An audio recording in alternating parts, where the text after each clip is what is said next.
You're not. I am not going to be on camera. It's just me. Just you. Yes, yes. And we're alive now.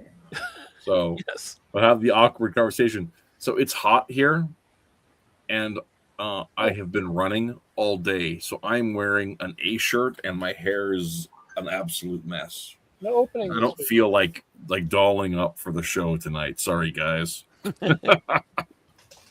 Well, then, if I'm going to be on camera, if I'm the only one on camera, I should put my light on. Hang on. There we go. So I don't look so terrible. This is the best show on the internet. Remember. Sorry. No, it's fine. It's fine. Didn't even do an opening.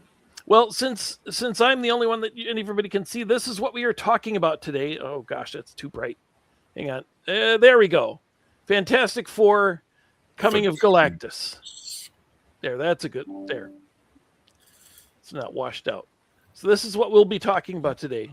Spoiler alert, the Arden side looks nothing like that. The light is too much. I'm going to have to dim that down a bit. There we go. Oh, better. Okay. I hope that my lips are in sync. I don't think they are. I think there's a delay. It's possible. It's possible. In which case, I will be the only one who's distracting everybody, and I'll need to go on, I'll need to turn my camera off. It'll just be these three icons talking about the comic book for an hour. And we'll definitely have to share some art from the inside of the book. Stuck with a Matt thought. Are you suggesting that Matt is the size of a planet? That's possible. Or I just got on the road. Who knows? So, do you want to start talking about that? Yeah, we should start talking about it here. Okay. I was wanting to do a screen share of the book. Oh, I see. And everything. I was on the wrong issue, so to speak. Okay. So, and for anybody who's new to this show, I should explain that I am not a Marvel reader. I am aware of Marvel comic characters, of course, because for the last quarter century, there's been, Spider-Man movies and Iron Man movies, and then the whole universe of that coming out of it. And so just by cultural osmosis, I know a lot more characters than I did before. But growing up, of course, I was a big DC fan, and I'd never read Marvel. And so I've heard about the Galactus story. I'd never read it until this year. And of course, we had the Fantastic Four movie last year that basically stayed with this story. So even then, I know it because I saw the movie before I read the story. And I was interested in reading this. I didn't know where to start, though, because the book that has the Silver Surfer on it and talks about the coming of Galactus, half of it is finishing the story of the Black Bolt. And so I was skipping ahead because I hadn't read all of the issues in here. And Quitless, yeah. Can you enlighten us to what the heck is going on with this quirk of Fantastic Four? Is this? Well, I noticed they did it all 3 times. It seems they always, they're doing a continuation in order to keep you hooked. So you always this is go to the next. This is when they were doing this. They're doing this very soap opera-y, where they're like they're keeping the stories as part of one connected story to really maximize your need to keep coming to the next issue. And so this issue starts with basically the tail end of some previous narratives, and then the Galactus story, hilariously, ends with setting up some further stuff that's a little more grounded. And so the climactic finish of the issue is Johnny Storm going to college and meeting a football buddy. So it's the actual Galactus story takes place in a little bit. It's 3 comics, but it kind of takes place the tail end of one issue, and then obviously all of 49, and then kind of wraps up pretty early in 50. And then kind of like, hey, we're off to the races with the next thing. I have to say, I did not finish reading issue 50. Yeah, you don't Because- have to because Right. because like yeah Well, because and it wasn't because like it was sheerly for time, and also because of the fact that We're done. well, Yeah. I'm just like man, I just really don't care about this. So Man, listen, Stan, if this is what you think is going to bring me So here's back the thing, for do you- next do you- issue, the answer is no. the funny thing is that issue 51 is one of the most. It might be almost more. Obviously, If This Be Doomsday is a very recognizable cover. If you've been to a comic book store and you see collectible comics, you've seen some of these comics just on the collector shelf where they grade the comics, the graded 8.9 and whatever. So the funny thing is that the issue that comes after the Galactus story is that was This Man, This Monster, where Ben Grimm is just standing there looking kind of forlorn. A very famous kind of dejected superhero cover, about as I think almost as famous as the Spider-Man tossing his suit in the bin. Really? Oh, wow. So it's yeah. So if you see, so it's interesting because the end, getting into that story is what the heck is this? We're in the cosmos and having our brains see things beyond which mortal cannot comprehend, and then it's like and then it's like football, and then but then like I said, a very recognizable cover. Yeah. So this is definitely an era that a lot of Fantastic Four people are going to very much remember, but we're focused specifically on the Galactus stuff, which was definitely really really relevant last year when the film that came out. I think that's when we started talking about this behind the scenes about doing this because the Fantastic Four First Steps had come out, which deals, with a version of this, a modern retelling of essentially this kind of introduction to what Stan Lee told Jack Kirby: "Have the Fantastic Four fight God," and this was Jack Kirby's imagination run amok to deliver upon that concept. Yes. I'd also my like to gosh, point those out are that we are finally kind of coming to the conclusion of what we've been going through this whole time, which is the Fantastic Four basically introducing every other Marvel character that exists. I mean, it started with like the modern version of Marvel, not the Golden Age stuff, Right. but the modern age of Marvel, which basically generated most of what we have. The Golden Age stuff gave us some classics, but a lot of it gave us Captain America and Namor, I think, most of all. Yeah. The modern era, Red Skull too. The modern era in the 60s is what gave us Fantastic Four, and Fantastic Four kicked off a lot of stuff that we know today, including Doctor Doom, obviously, Avengers Doomsday coming out soon. Trailer dropped, I think, yesterday for that, so at least there's a little topicality there. But no, you're right there, Cartoonicus. There's a chunk of stuff that is, even if you're not reading these comics, if you're just through cultural osmosis, things that the Watcher, if the Watcher's not introduced here, but he's introduced in Fantastic Four, if I recall. He's fantastic. He's introduced there, and so you have this whole bevy of things that you've either seen yourself or you've seen like the Watcher is a very commonly parodied trope at this point. You've probably seen something in media that pokes fun at that thing. Ignore me. Yeah, The Adventure Brothers. Yeah. yeah. Based on that guy, obviously. I think he was also based on Galactus because I think he was like there to kind of potentially destroy the world. Right. So yeah, you got the destroyer of planets, the devourer of worlds, like that whole superhero trope idea comes more often than not from this three-part story. So That starts with a bunch of Inhuman drama. right, and there's very little context, and and the whole thing. I read through it. I'm not sure I didn't just skip ahead, but I was reading through it. But something that hit me this time reading through this, and I've not read these series. I was aware of this story from reading references to it on Wikipedia and in the saga of Spider-Man. I don't know if you guys are familiar with that one. I think or it was called the Spider-Man Saga, but it was like a 4-issue, basically a prose telling of Spider-Man's entire origin, and with clips from the comics in it. It had a whole chunk of talking about the Inhumans because Spidey and the Torch are like bros. Yeah. So there's a whole bunch of stuff in there from that. And so I was aware of this from that, but something that I hadn't really picked up on. So there's Gorgon, right? The fellow over there on the so left. the Inhumans are kind of like they're kind of like the X-Men, but way cringier. Yeah. They're weirder. They're so like a chunk of what's fascinating about Jack Kirby is that, and like I said, I have a lot of respect for Kirby. A chunk of that respect is going to come out. There's some brilliance in what we see, but Jack Kirby was he could be hit or miss with some of his imagination. Same thing with Stan Lee.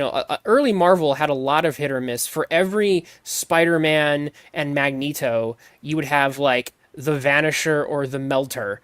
You'd have something that was like, we introduced this. It was hot. He actually lasted a bit long. Well, that's early superhero comics in general. I mean, you remember that whole website with the super powers. I know, but it goes to reason that as you are trying to come up, especially with villains, as you're trying to come up with somebody for them to fight every single week, you're gonna have your stinkers, right? So the point here is that Jack Kirby was a fountain of both. So that's what makes him kind of very interesting, is that he would invent something that was like the Silver Surfer. Yeah. So here's the thing. But he's also the one who invented the Black Racer, which as a DC fan, I know that Hutch will know, which is like taking the idea of putting a cosmic person on a piece of sports gear. For the Silver Surfer, it's like transcendent. It's amazing. It works brilliantly. With the Black Racer, it looks goofy. It looks like Kirby would take these ideas. He was very imaginative and very mythic, and so like he would take these, like Gorgon, right? He'd take some of these, and Medusa. There's a lot of Greek myth kind of working its way through the Inhumans. Point out is like so Medusa was one of the Gorgons, right? Mm-hmm. And so here we have Gorgon that looks like what is a it? satyr. He's from from Manos, the Hands of Fate. Yeah, very big Torgo energy. So the Inhumans never caught on like the X-Men did. Although there's some similarities in like the thematics of what they are. Like you have these outsiders with great powers, who kind of see themselves as outsiders. This is a wonderful moment though, because Maximus, who is Black Bolt's brother, he doesn't really have powers. He's just a crazy, smart, mad scientist character. And so he has created a device that he thinks will kill all humans, because he believes that Inhumans and humans are different species. And he is proven wrong here. And you have this wonderful bit of 60s humanism where it is actually we're all the same race. We're the human race. We're just a little different. And we're all gonna one day join hands and be utopia, have a utopia together. Maximus is crazy, and so he creates essentially a barrier that's going to separate the Inhumans forever. The Fantastic Four just barely escape, which unfortunately separates Johnny Storm from his love crystal. Here is where I learned that there's not the negative zone. There are multiple negative zones. Well, another thing to keep in mind too is that some of these ideas, because we're in the early 60s, are like they're being toyed and played with. They become more solid later. This really applies to Galactus, because some of the ideas that are being tossed around with Silver Surfer and Galactus, they're not fully formed yet because it's their first appearance. This is really common in a lot of superhero stories, just both Marvel and DC. You'll get kind of like the initial version of that character, and then as time goes on, it's like, okay, you kind of find a rhythm with that. You smooth over the rough edges, and the character that might have seemed a little awkward or clunky at first in some aspects finally kind of hits their stride. You see this with Superman. You see it with Batman. Batman started with guns. All these things where it's like we don't really talk about those because it was very clear they weren't meant to be a part of that character. So this first appearance of Galactus is going to have some things where you go, you know what? I don't remember that being part of what I know of Galactus to be, and that's his 3 supervillain costumes? Okay, that's just a coloring. We'll get to that. That's a coloring error, and that might not even. I was paying attention. the details of those costumes themselves keep changing up. I don't know if they are as much as I will show you. I don't know if I'll they're show you. changing as much as you might think, but there are some art inconsistencies, and some of that might be. I know some of it is down to coloring, which could be a printing error, because Kirby's not in charge of what happens at the press level. He can tell them, hey, you color this thing with because didn't they do numbering when they they would do numbers on top of the comic to basically say this is the color you put in that like a paint bucket drop tool, and then the printer actually had to follow the directions for that. Am I?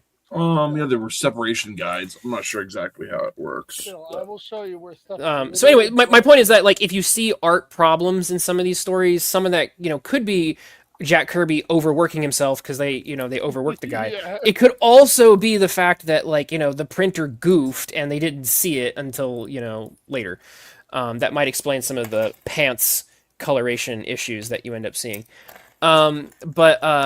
Anyway, the basic pitch of the story is that after they deal with the Inhumans, weird stuff starts happening in the sky, and the Watcher says, "Y'all in trouble." Yep. And the whole like stuff going on in the sky. The sky looks like it's burning, and no one understands it why. And it must be the Human Torch's fault. And let's spray him down with water, Right. and, which is great. I mean, that's fine. Like, can't this guy burn hotter than the sun? Yeah, he's for short bursts. And also, why is he getting close enough to get hit with water? Yeah. I mean, if I was the Torch, as I'm flying around. So it said the reason the comic gives a reason. The comic gives a reason. The reason is someone chucked a brick at him, and he's a hothead. He was going to go to give him a stern. There he goes. But he's already close enough to get hit with the hose that's already out.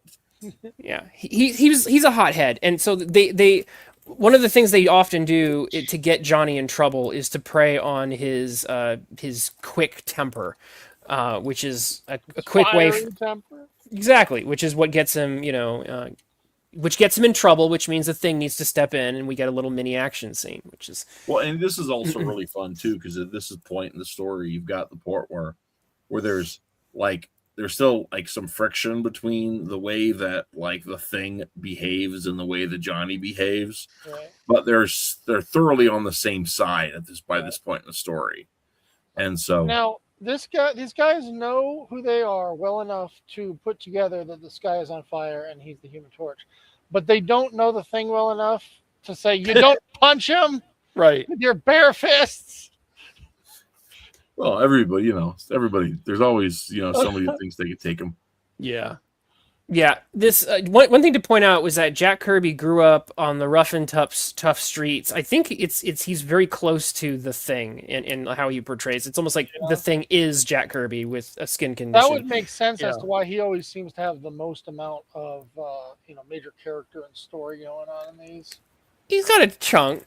I'd say everybody gets their fair due, depending on who's getting. But I love the moment where, if you want to pull that back up, when there's a wonderful touch here. I posted about this on Twitter. Right there, that panel. Modern comics need to remember this, which was there's this thuggish street tough takes a swing at him. Thing flicks him away with a finger, but then has the decency to put his hat on top of him and say, "You know what? When you wake up in a few hours, you'll have a good story." And it's this kind of like street level humanity thing. You see in this moment decency for his fallen opponent, and you even get the sense that Thing wouldn't even mind buying this guy a beer later, when things have calmed down. And it's important to remember that superheroes are not just about punching. The reason they punch usually needs to be a good reason, and after they've punched somebody, it's important in order to stay heroic to not simply punch someone and grind their into the dirt. So the Thing, one of the more monstrous looking of the superheroes, being just a decent bloke and making sure this poor guy's hat doesn't get. And his self-awareness of his own temper and foibles. Right. Yeah. I don't know. I like it. I just love the fact he's like, he says you're gonna have a wonderful story when you wake up in the hospital. You're gonna be you got knocked out by a celebrity. Yeah. And you're gonna have a war story. So I like There's that story totally off subject. I love those little Totally parts. off subject. This has But- been How to Punch People in a Superhero Comic 101. Yeah, Thank yeah. you for coming to But our TED Talk. there was oh my goodness, this I heard from a story online where somebody was out to eat with their family, and Bill Murray came up and just like grabbed a fry off the guy's plate, and he looks at them and says, "No one's gonna believe you." Wow.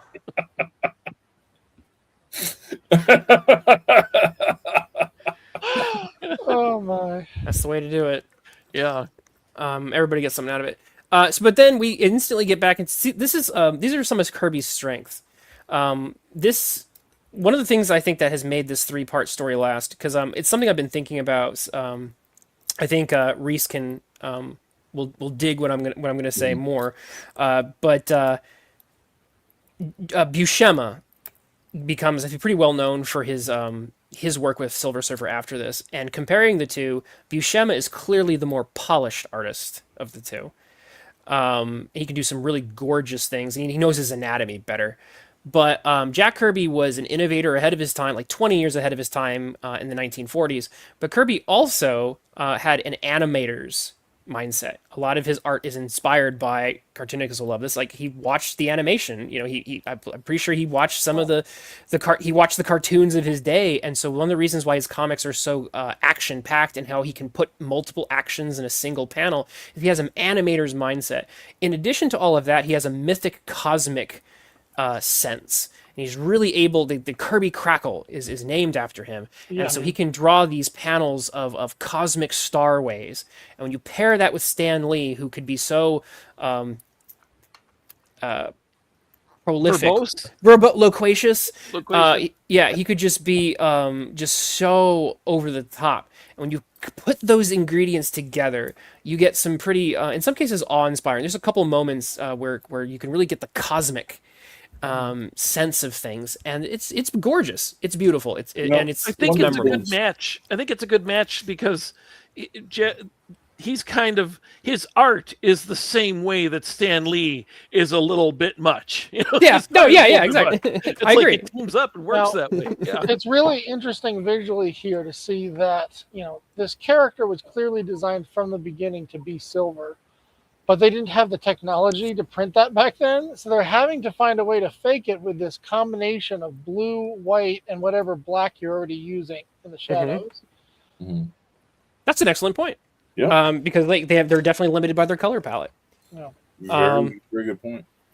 No, And excellent. also, grays were really hard to get consistent. So using blue instead of grays was actually a really smart move. Well, if I remember correctly, that's how the Hulk became green, right?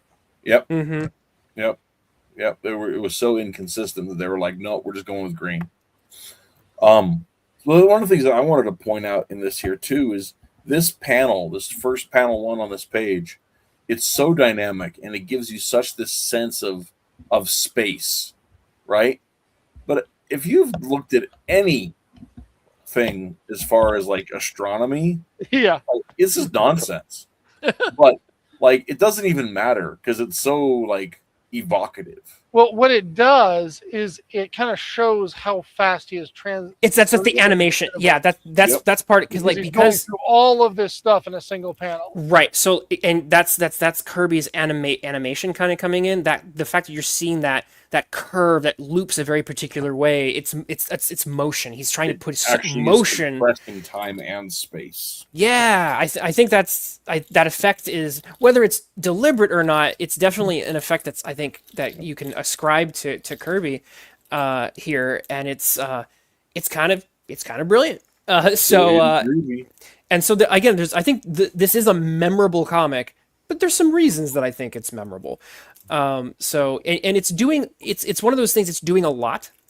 The comic it's got 4 main characters at least. It's the Fantastic Four, and it tries to give them all something to do. Right. So one of the reasons why Johnny gets in trouble is so the Thing can go and do something. So like everybody gets a moment to shine. You don't even when Sue is being a little bit of a background nag here and there, Sue gets her moments to shine. She has an ability, that force field, that is very important. She's going to put that to use in very specific cases to save their hides. Everybody gets a moment to really contribute. So there's no character here who feels superfluous. Thing What- teaching kids to smoke here, interestingly enough. It was the 60s. Kids didn't need a woman.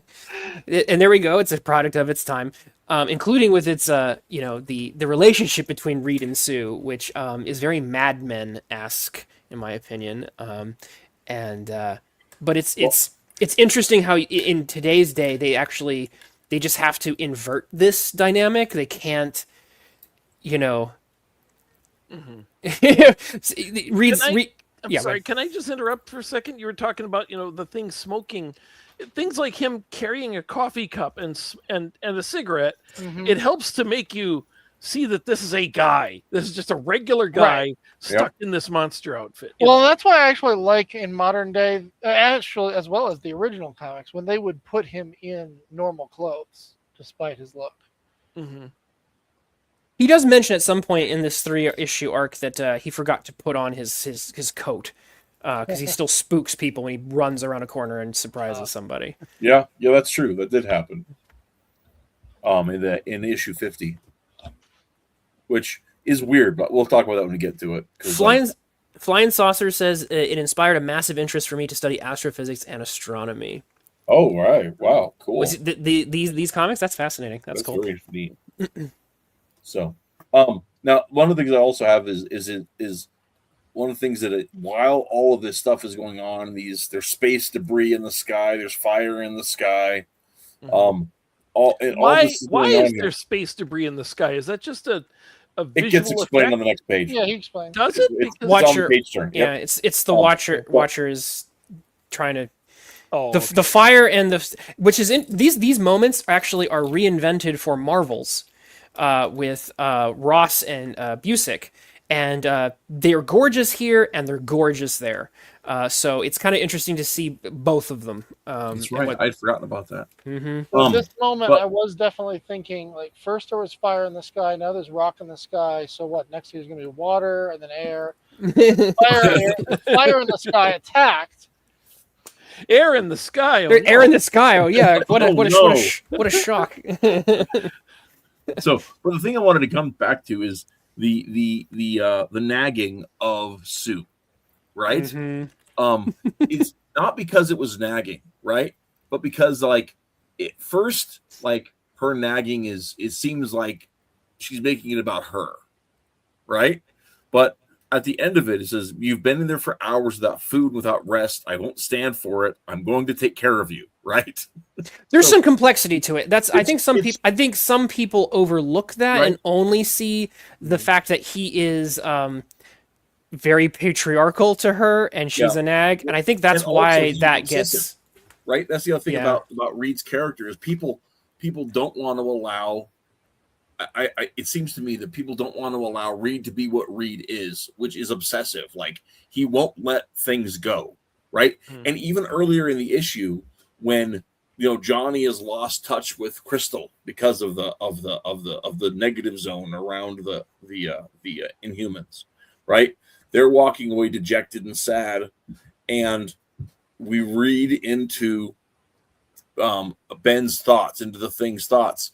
And he said, "I know he didn't say it, but there is a 0% chance that Reed isn't going to give everything to help Right. out Johnny." well Right? the same way that he's trying to solve Ben's problem too, which can't Exactly. be solved. If I may also add to this, one thing that I think people ignore when they get too obsessed over whether or not these characters fit a particular political agenda, whether or not Sue has enough agency or whatever.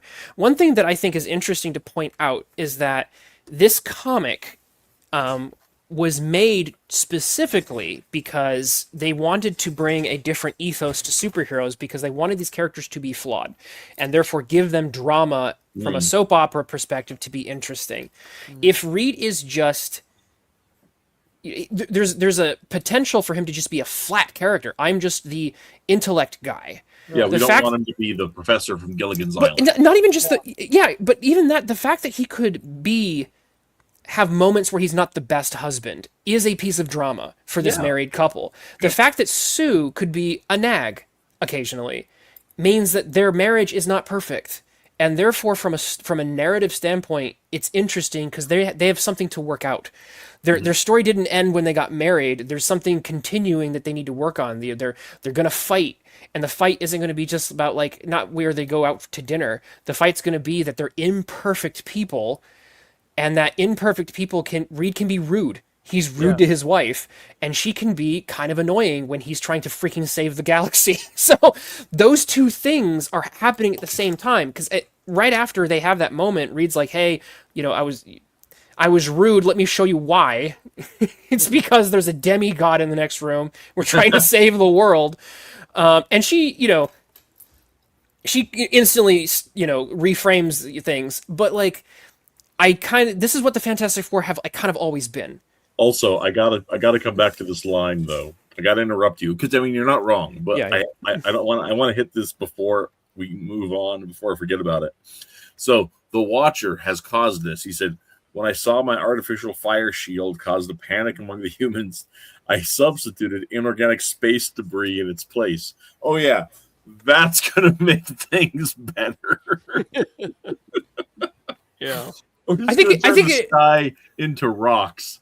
That'll never shock or. I think the anyone. I think the idea is it reduces the panic a little bit, which would be true. I mean, I think in the game of rock, paper, scissors, fire, water, that fire beats rock. I think when it switches from fire to rock, then people are like, wait a minute, is this just a light show? It's like somebody's flipping the slides in a big Viewmaster, and Maybe next is Planet of the Dinosaurs. It's this page at which I started making memes, and it was just like this. For some reason, this story arc created a wealth of them. I do want to address what the Watcher says here, because it's so funny how time will work. Oh wait, sorry, it wasn't that. That's early. Page, I guess. Yeah, Oh well. we'll get to that one later. Yeah. Sorry, I But didn't see which one was. Can I say something about Reed? Please. Because, I'm very new, despite the fact that he and Sue are obviously a parallel to my favorite superhero in the world, Ralph Dibny and Sue. I don't really know much about Reed except that he is brainy to a fault and way too, he can get too distracted and a little too uncaring sometimes. And that's about all I know about him. And then it was weird watching the movie last year because that's not how Reed is portrayed at all in that movie. Right. They've reframed it. He used to be. He does obsess, right? He locks himself They've away, reframed his personality. They've got a couple traits there. Mm-hmm. He's very again, I said Mad Men. It's pretty eerily if you've seen this show and you've seen how the dynamics between some of the husbands and wives are earlier Reed is a little more Mad Men-esque, not in a evil way, but just how he talks down to Sue. He's like, you have a place, and I'm the super scientist. I need to save the world, and you're shopping, and so he can be a little bit.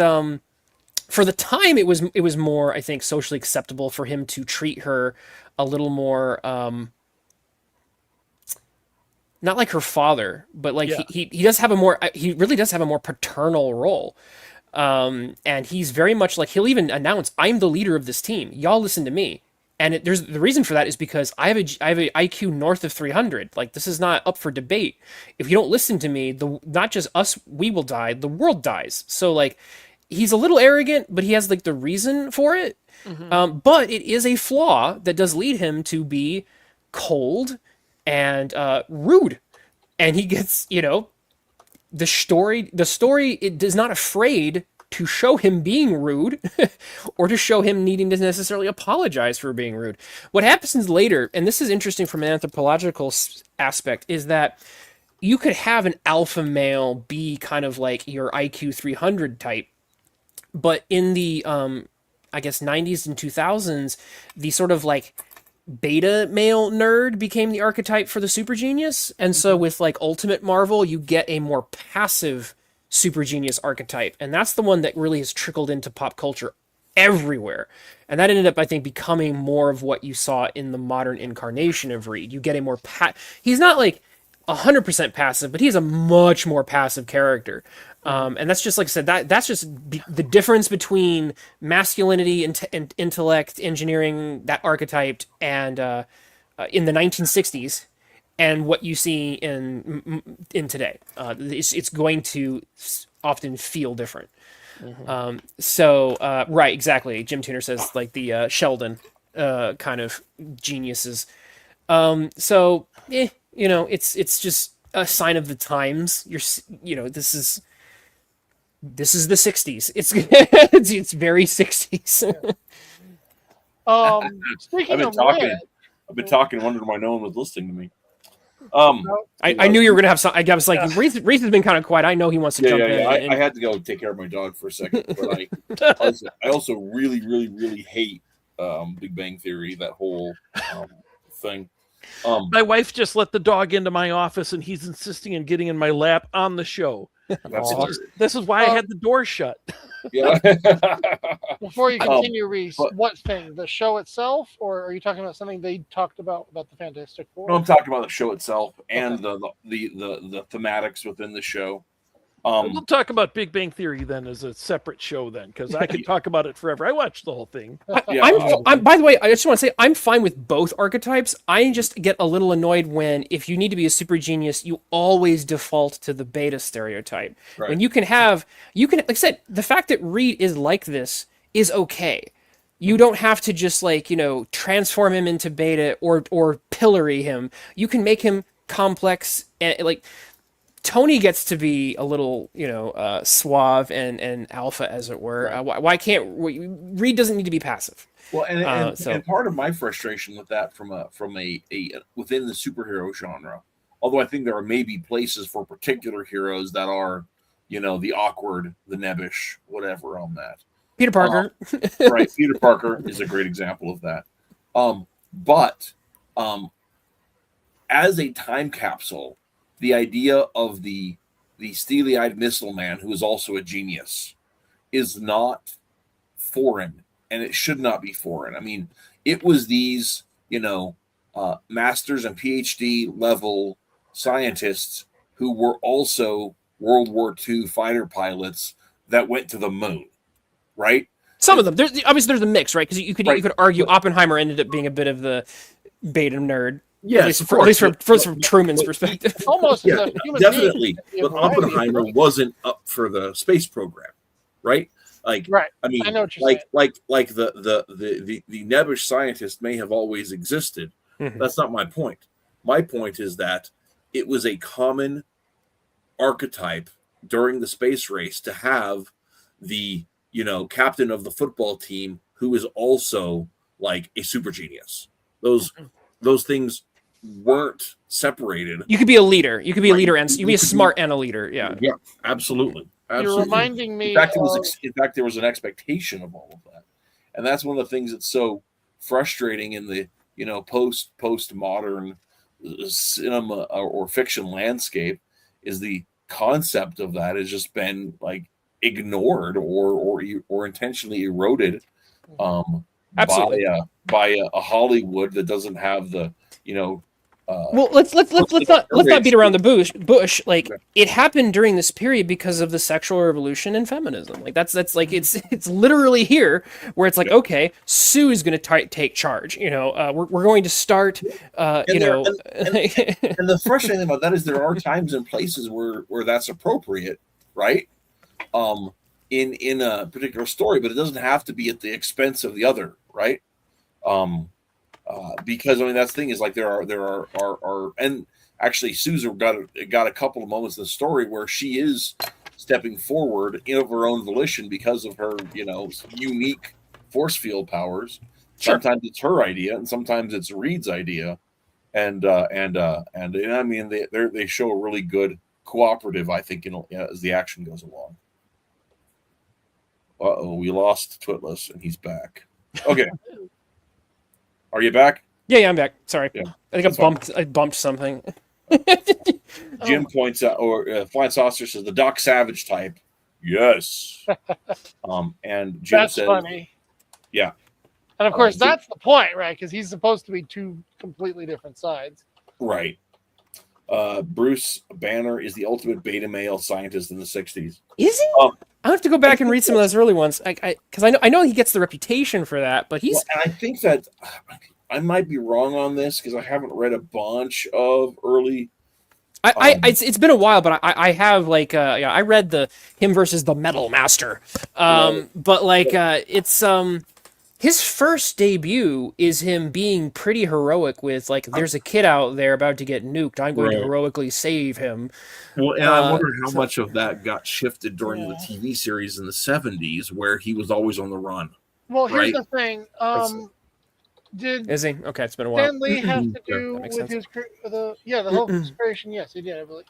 So think about Spider-Man. A similar thing happens here. I wouldn't be surprised if this is one of Lee's hallmarks. In fact, Thor originally was this way too. Taking your hero and your alter ego and deliberately making them as opposite as possible. Yeah. So that you basically have a transformation when you put on the suit. And two of those, you literally had a physical transformation, right? Right. So I wouldn't be surprised. Yeah, I mean, and the other part of it too is that the Thunderbolt Ross contempt for Bruce, that plays into like his to counteract with because everything Bruce was, Hulk isn't. But we should read some early Hulk too. I know there's some fun stuff there. It's I don't know if it's as good as most of the time as this. Well, let's go ahead and move on a little bit because I do need to get things moving on. Absolutely. The Silver Surfer shows up and calls Galactus, and then Galactus shows up, and this is a really interesting page. We've got this space junk photograph that's been this is so fascinating. This is like early because this when modern eras of comics or more modern eras of comics will end up employing these strategies so it's so fascinating to see in the 60s them attempt to try this. We're going to use some photographs and some cheap it's basically like cheap Photoshop effects way before Photoshop where they're just like I imagine in some cases they're literally taking the scissors and they're just cutting. Sure. Yeah, they're literally just using X-Acto knives and they're just cutting stuff and they're just laying it on top like a freaking collage. Don't forget, a Photoshop used to be a literal place. Yeah. Oh, yes. Yeah.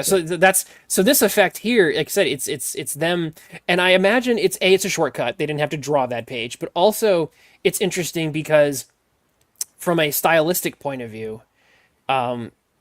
There is an interesting interpretive angle of the fact that it's so out of this world, it's not going to be drawn the way we usually draw it. Because the idea is that Galactus is because again, it's the pitch is have the Fantastic Four fight God, and the idea is that they're going to fight a foe in superhero comic form that's going to transcend their normal day-to-day superheroing. And so his arrival is not going to be drawn. His arrival is going to be photoshopped. So it's an interesting because it looks may look a little kitschy or cheap to us, but I bet you if you were a kid in 1960, that probably might have blown somebody's mind a little bit. Yeah, like oh wow, and then to see this giant, crazy looking guy come out. And this is the moment that made my eyes bleed. So again, I have to mention the fact that some of the coloring here may not have been Kirby's fault. Some of those inconsistencies. This might be a just genuine, the printers didn't get it right. So either way, red and green, what is he, Santa Claus? I don't think, I don't know if, like I said, because of the way he shows up later, I think this is probably an error. So and the error could be the printer's fault. You know what I mean? Because I believe the way they did some of that process is they had the black and white pages, and I think they basically I think they put numbers, and it was like you just had to do this number was this color, And so if someone screwed up, you got these, and they didn't have time to go back and redo it. It was just, okay, that's the way he looked. We'll get it right next time. See, I've no problem with his colors changing because, I mean, he is a godlike being. Do you think he always wears the same clothing all the time? He never needs a change of underwear. I mean, he must. This is He all must happening have within the clothes. same He hour has of clothes. time. The fact that he has clothes. I mean, does he conjure them? And if he does, then they can be whatever he wants to wear for that day or something. This is honestly my problem with Galactus in general. We've got this seemingly all-powerful planet eater, and their whole design for him is a big guy floating in space, and he looks human. Yeah, Jim's backing me up. Yeah, they were using color coding. They actually had like numbers and stuff to do some of this. So like some of the inconsistencies it's not necessarily Jack Kirby's fault. I just want to say if the No, but fault. there will be changes in drawing down there. So here's the other thing we have to ask ourselves is why does he have a ball cap bill on this helmet? I hate absolutely everything about Galactus's helmet. Oh no, we're gonna fight over that. Freaking life. It's fantastic. It's great. I'm gonna defend it. I think that I agree that with Cartoonicus that like if there's some inconsistencies, they needed to kind of hammer out exactly how to portray it and what proportions to use. But first off, this is there's a wonderful panel, we're about to see it right after this one, that really shows you exactly what's going on. And without the helmet looking the way it does, and without Galactus looking the way it does, it misses out some of that thematic. When the Watcher, and can we pull up this one where the Watcher and Galactus start talking? There we go. So right here, you can see it. This is Space Roman versus Space Greek in a philosophical debate about what absolutely nothing like Roman. It's not supposed to be Roman. It's supposed to be evocative. And so it evokes with the sort of Roman style helmet. Like when you look at the way that the Watcher and the way he's contrasted with the bald pate and the sort of like, robe-ish look, the philosopher, Plato, Aristotle, Socrates look, whereas Galactus has a very warlike looking helmet that loosely and clothing that loosely evokes a sort of Roman centurion feel. Makes him look like a nutcracker. You can visually tell that there is a thematic conflict here between the more philosophical, Hellenic Greece and Rome. Like Rome was like, even the way they talk, because like Rome was a empire that absorbed everything, okay, and absorbed it into itself to nurture itself, and that's what the Roman Empire did. And you have this more like I'm not saying the Greek didn't have an empire, but you have this more at least this idea of a more Greek philosopher, like we're going to observe, we're going to intellectualize, we're going to be philosopher kings, and we're going to watch and nurture. And the Roman is like, no, I'm here to absorb your nutrients into my imperial majesty.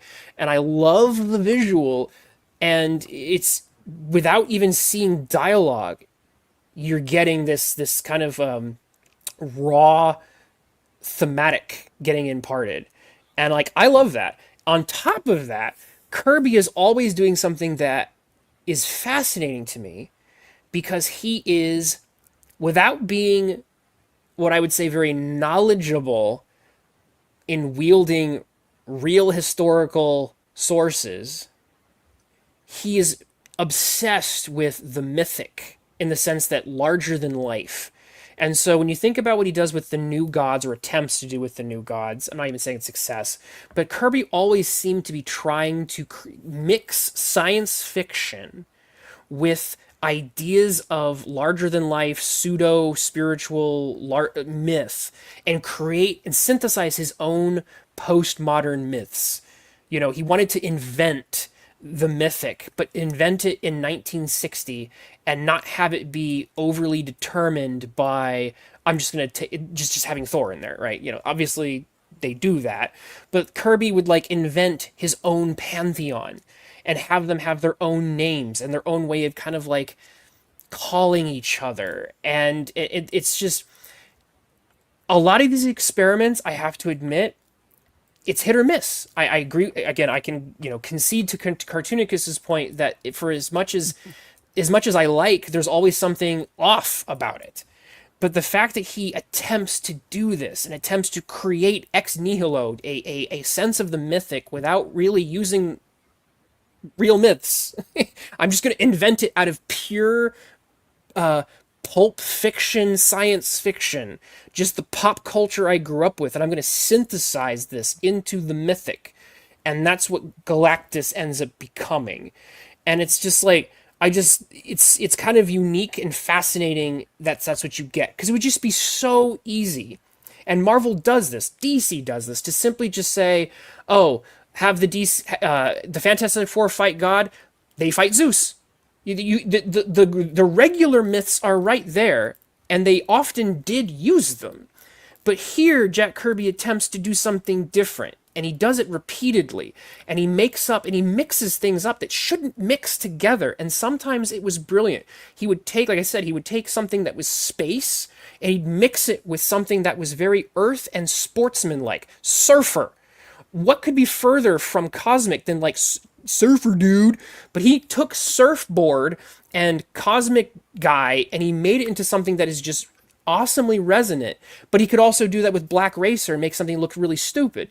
So it was always this experiment to see what things he could take from down in the, what you'd see in Macy's, just down what you'd see at the store, and then mix it into something grander than life itself. And then sometimes you'd hit gold, and you'd get Galactus, who, like I said, in pop culture has been a force to be reckoned with. This cosmic god that doesn't really look like anything you quite have ever seen, but evokes enough familiarity with some kind of almost Jungian archetypes that you can kind of get, yeah, I see this guy looks like a giant, the slight Roman influences that make him look like he's a giant imperial force. And I don't know. I love that. Yeah, I'm sorry. I'm going to have to put Galactus on the stupid side. Your mileage will vary, but I have to tell you, he has a giant G on his chest. They don't keep that part.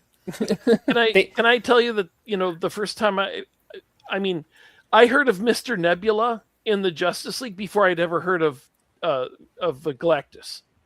So Mr. Nebula was the parody that he has the Scarlet Skier, who is like the enemy of Gnort, the Green Lantern, the silly Green Lantern, and the Mr. Nebula redecorates planets. He's an interior decorator who comes down and redecorates planets, and I didn't get the joke because I'd never read this. Right. I didn't even realize that Scarlet Skier was a parody of Silver Surfer for a while. I mean, I eventually realized that, but yeah, it didn't at first, because he was just introduced as Scarlet Skier, and I didn't know. Yeah, so I am completely, back in the 80s, I'm completely ignorant of all this stuff. So I did not know about Galactus, but I do think the G is silly, but I think he looks awesome as a character. I don't think he's ridiculous. I just can't get behind the bill. That's the thing for me. Like I said, this is, since it's his first appearance, it's very clear, like the G and stuff. Like there's some stuff they end up, even in these first couple issues, I think they're kind of refining what they want him to look like. And by the time you see his final panel appearance in this issue, it's I think some of those refinements may start to actually coalesce.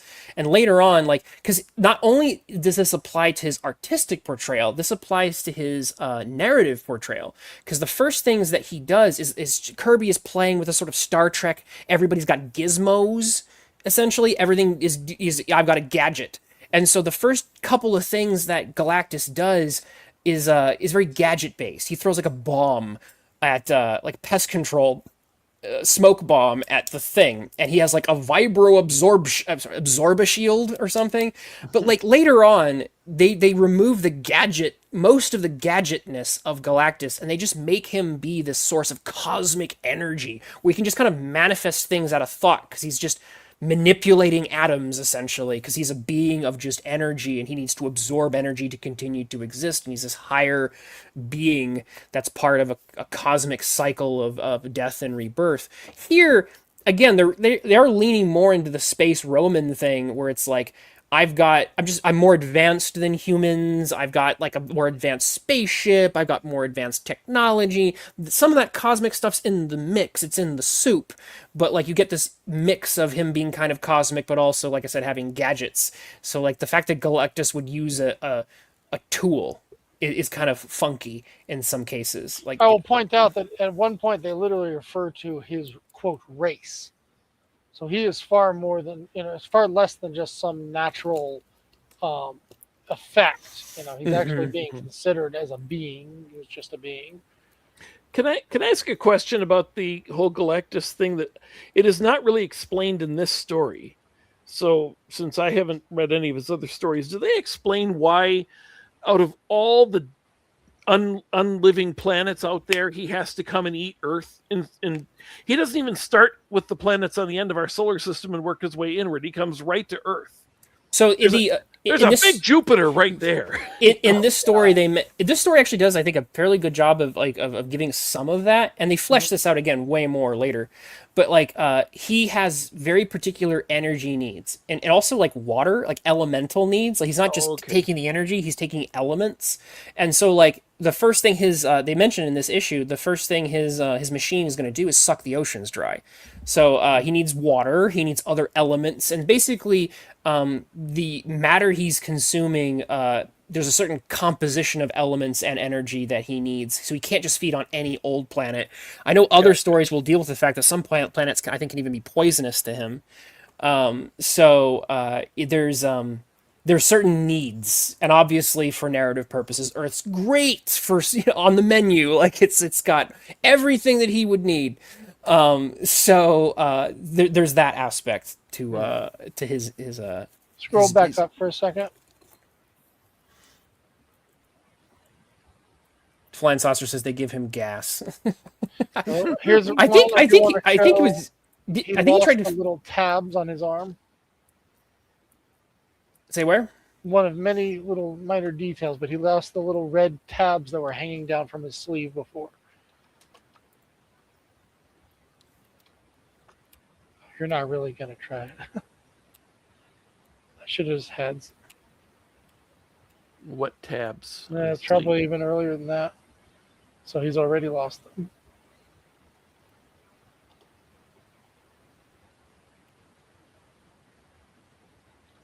Okay, I think I see what you mean. Yeah, I don't know. So that would be There we go. In this, they were green, and they became red.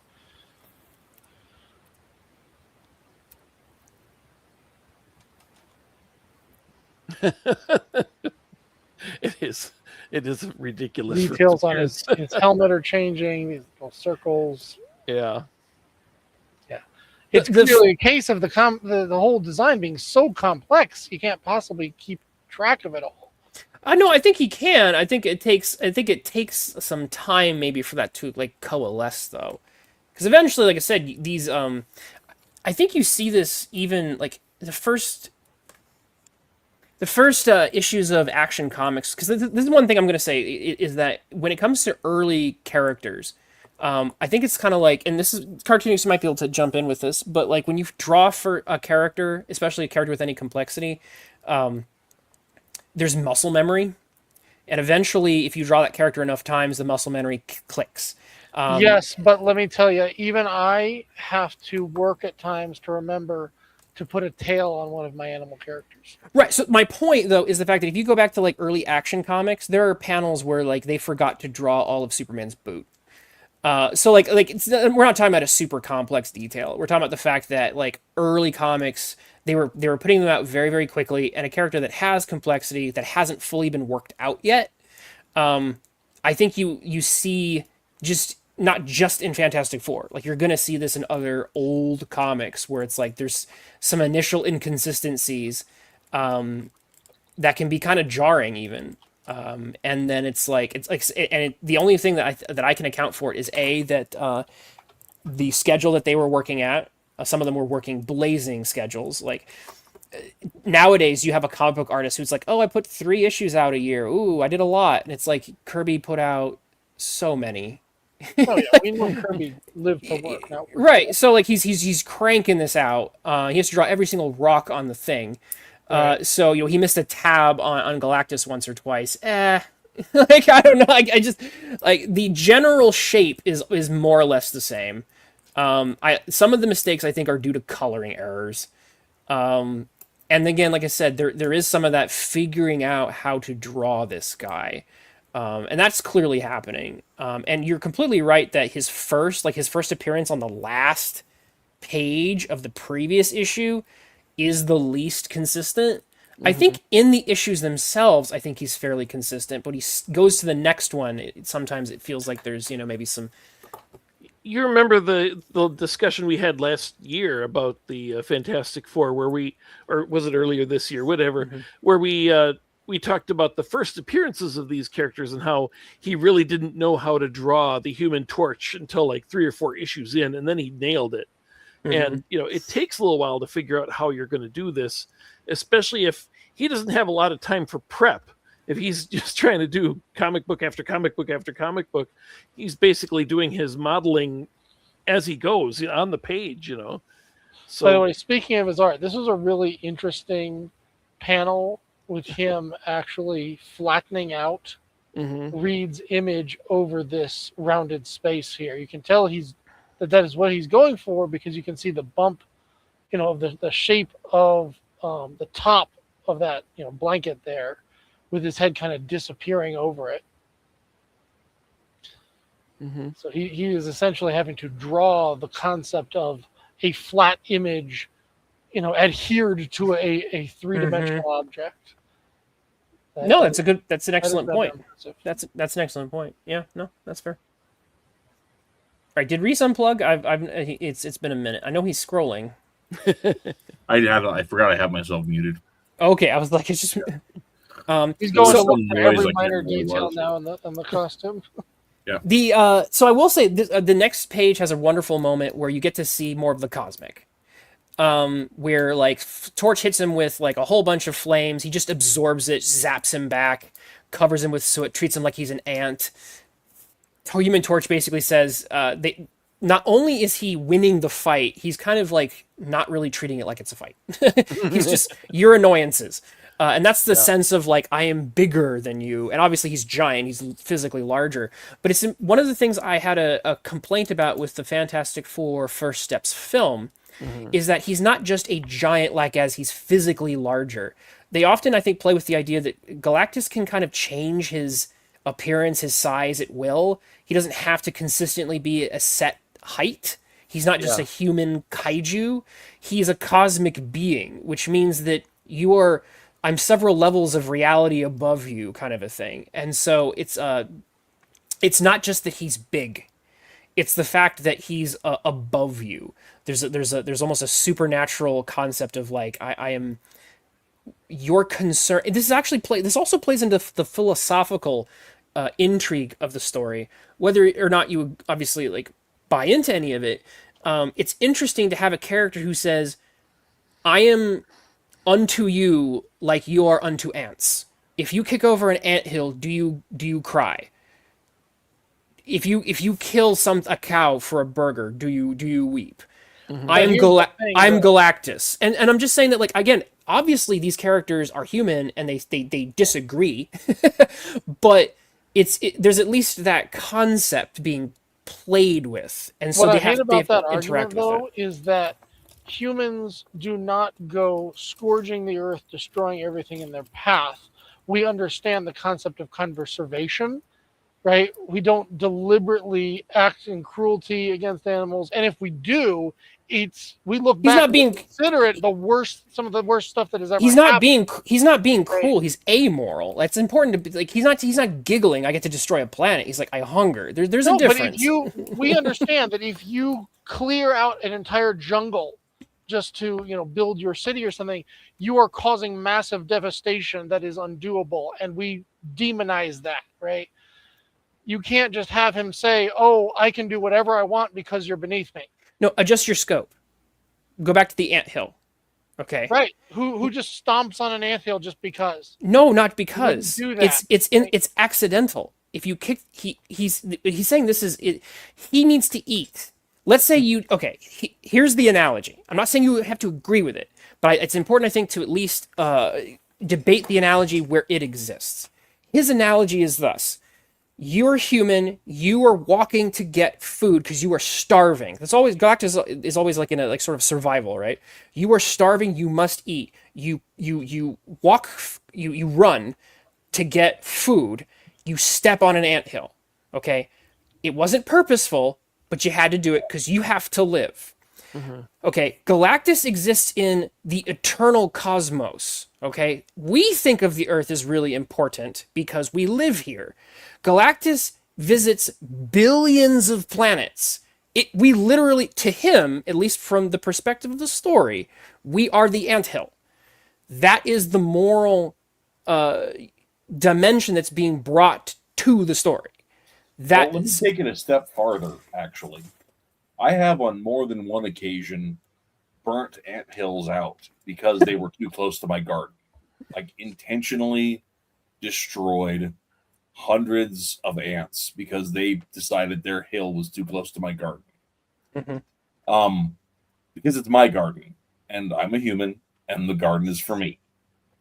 And I don't feel the slightest bit bad about that. But you don't go destroying all ants in the world.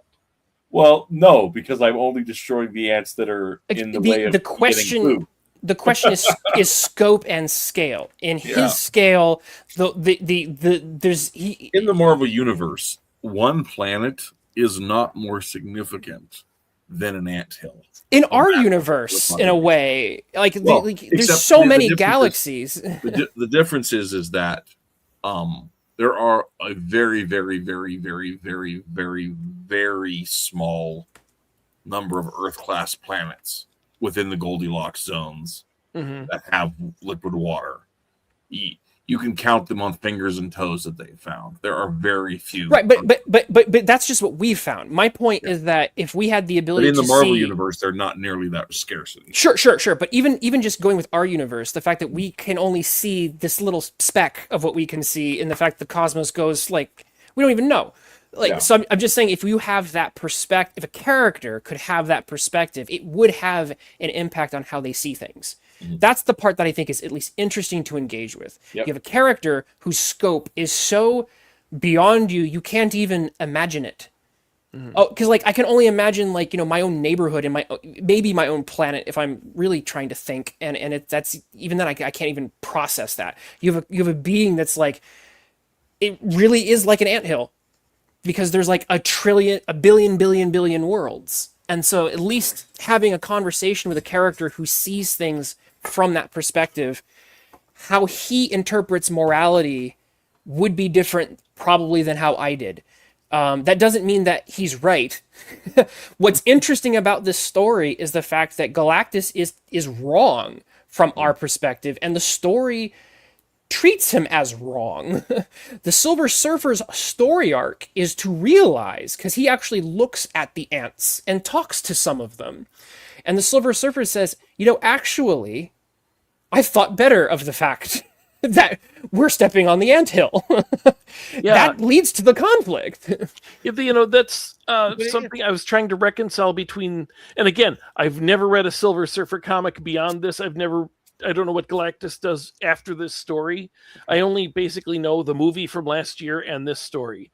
And I think what didn't work for me in the movie was that they had first of all, Johnny Storm is like a xeno linguist, whatever. He was recording all these messages from space, which I think if you were getting messages from space, that would be news.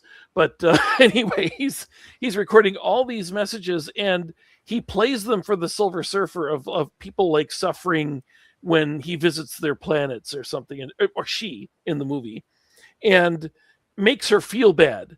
And it's well, first of all, she knows, she comes from a planet where her planet was going to get destroyed, and she saved her planet by agreeing to be the Herald. And it's well, she knows that planets are full of people that are important because she saved her planet of people. And it didn't make any sense to me. It's I don't know why she went from that to not caring about any of the planets she went to and then being traumatized by getting the message. It didn't work for me, that part in the That's movie. always been my problem with the Destroyer of Worlds trope, is that Mhm. it's like, hey, the Phoenix Force has eliminated trillions and trillions of people over the years, but thank heavens it's a happy ending because our one planet survived. Right. Because we just happened to be the ones lucky enough to have all the superheroes on Okay, it. Right? let me be. I do need to be very clear, at least in terms of this story, because I don't. If we're going to talk about this story, I think it's fair to judge it by not by stories that came after it. Right. In this story, the Watcher says this is a rarity.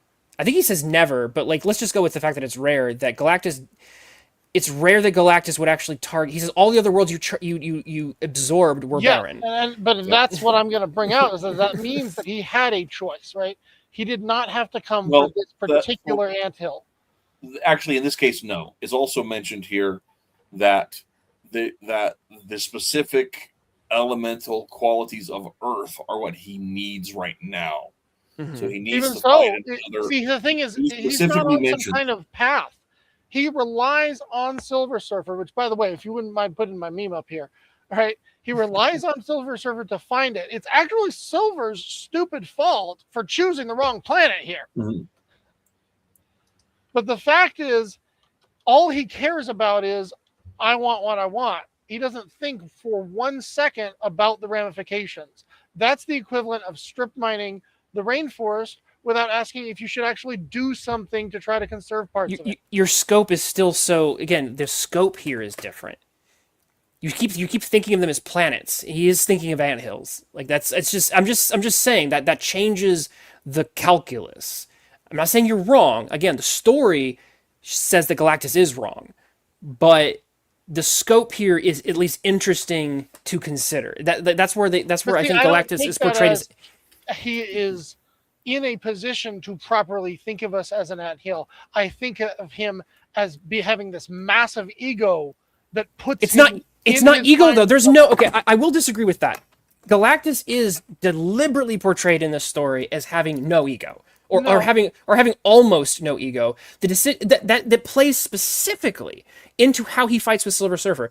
This is a different, and the reason I have to bring this up is that this is a marked departure in how these characters are portrayed in this series. Most of the time, you just saw it. Okay, when Maximus is fighting the Fantastic Four and the Inhumans.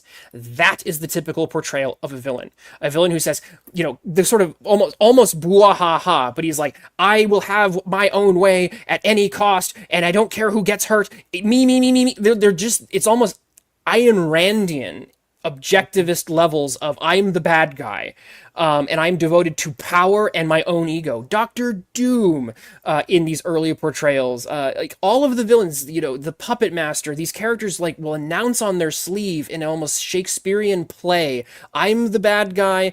I'm Iago from Othello. I am wicked and I'm very egotistical. When they get to Galactus, Kirby and Lee deliberately write him in a way so that Galactus says, I'm not upset at you, Silver Surfer. I'm perplexed, and you're irking me a little bit, but I have no wish to destroy you. I'm above such things. They deliberately write him as not being these ways. And you can they tell write me him. all that, but it's show versus tell. The problem is you can't possibly make me think of this guy as somehow ultimately above us when he looks human. He's barely bigger than King Kong. He's got technology. He relies on the Silver Surfer to find these planets because he can't find them himself, apparently. I'm sorry. So you have done nothing to make me feel like this is anything other than a big old ugly alien. No, my point is that the difference here, and this is from a literary perspective, it's interesting that there are different types of threat that you deal with. Not everything is malicious. There's a difference between being immoral with an I and amoral with an A. And what's interesting here is you get to see that there's a nuance between immoral and amoral. And they can both result in the same thing, which is you have to fight this guy for your existence, and you may have to kill him, which is what they threaten with the freaking ultimate nullifier. They're like, in a war of survival, if I click this button, we all go up. And that's the bluff they pull to get him to chase him off. So I'm not saying he's not, that doesn't, like, that makes him a threat. It doesn't change the level of threat, but it does create a at least philosophical and therefore interesting difference to explore between immoral and amoral. But you still have to convince me of it, and I'll never buy it with this guy. Everything about all the pieces how he's are portrayed is just. You're that's allowed. why I To, think this guy is stupid. you're allowed to be wrong, but the pieces are all there. Well, and I guess I one of the questions that I have a hard time understanding, you on Cartoonicus, is like, is part of your frustration just because he looks like a dude? Because like it's a He should be a book. big cloud. Again, gosh, they no. literally Giant cloud called of him a nanite. race. They're giving him biology in the universe. So here's the thing: I would like to explore this more because, like, I He's a disagree. droid. He doesn't have biology. No, I want to dig into this because I think Cartoonicus has an interesting point, and I want to flesh it out more. I fundamentally disagree with your interpretation. However, when Cartoonicus and I have talked about Galactus in the past, we came across something very interesting, which is Cartoonicus's philosophy about some of what's operating in the background in these stories, and I thought that was really interesting. In our conversation, and again, I want to turn this over to you so you can take the ball and run with it.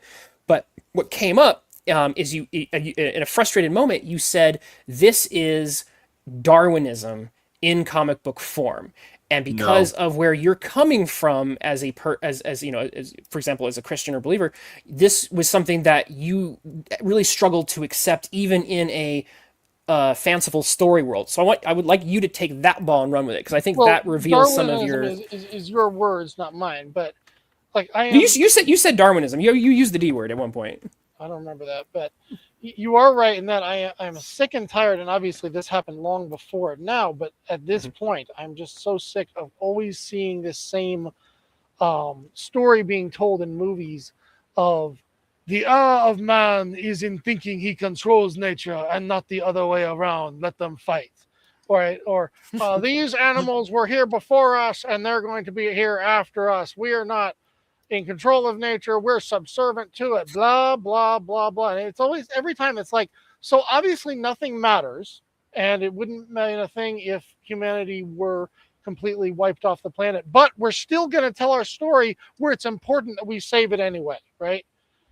It's like, you people don't know what you actually believe, and because of that, you can't make a proper decision on morality and right and wrong here. You're just saying nothing matters and everything is whatever I want to come up with. Yeah, I don't think that's the right read at all. But I kind of see. No, I think Sad Robot's onto more of it here. They're like War of the Worlds Martians, right? Their conquest without the desire for later substance. Their war for oil. Like, I mean, I know that's not really a thing, but what people think it is, right? What the propaganda about, showing up, strip mining a place and leaving it behind, right? I want to. There's no care for the, and it's like it's propagandistic, which is also hilarious. Sad Robot said, "What does Galactus do? Like when he's not eating? Does he work? Does he work a cosmic 9 to 5? Does he?" So right? I know what they settle on is that what they settle on, which is interesting, is that Galactus is the seed. He was created at the end of the previous universe, and he is basically he's part of what becomes the next Big Bang, essentially. In the Marvel universe, at least from what I understand, when Galactus gets enough energy and the current universe is going to die, he basically gives birth to the next one. And so he's not just the destroyer of worlds, he's actually the seed that, in a sense, he's kind of Phoenix-like, in a sense. He gives life, but he has to consume enough energy eventually to, I think, be part of the next fuse for the next Big Bang. I think that's kind of where they settle on with him. But I want to flesh out Cartoonicus' idea a little further, which is, in a story, because this is fiction, right? We're not these stories aren't meant to be like deal with they're not real. But in a story where a galactic or somewhat cosmic being exists that's like Galactus, what is the route that you'd be more comfortable with in terms of like how would you approach it? I know you might just say I don't use these characters, and that's fine. But like, how would you approach utilizing a character like this, or at least addressing the issues that are being addressed in this comic? Like, what is your approach to dealing with those issues? Does he have to be a destroyer of worlds in that scenario? Let's say that yes, or at least he has to be a destroyer of some worlds. At least he has to eat to survive. We'll stick with the eat to survive thing. Like what is, because like there's a very strong, you're very passionate about this point, so like it'd be interesting to flesh out like more like what your line of thinking is. Then I would say that First Steps inadvertently gave me exactly that, because they didn't touch on any of this stuff. And so instead, he's simply a predator coming after endless planets, and all of those planets were inhabited, and he has caught the cause of all that destruction, and thus he should, be opposed and even potentially destroyed. Unfortunately, in that movie, they did not, which, while I liked the movie overall, it was very frustrating to realize their big plan was to run away from him and thus leave the entire rest of the universe to continue on being eaten. Okay? I want to tweak on that though. I want to tweak on that though. Okay, so let's take it one step further, which is what if you have, because like there are stories where you fight a person that you can fight who has a moral dimension, and then you have like a hurricane. Is the line for you that the hurricane has a personality to it? Because like a hurricane's a hurricane. The hurricanes come, we have hurricane seasons, hurricanes leave destruction in their wake. We can't kill hurricanes, and even if we could kill hurricanes, we'd probably do more ecological disaster because we killed the hurricane, because the hurricane is part of the way our planet works. Do you see where I'm going with this? The fact that the Galactus in this metaphor is basically, he's meant to be treated, eventually, the way this character archetype works is that he is a hurricane.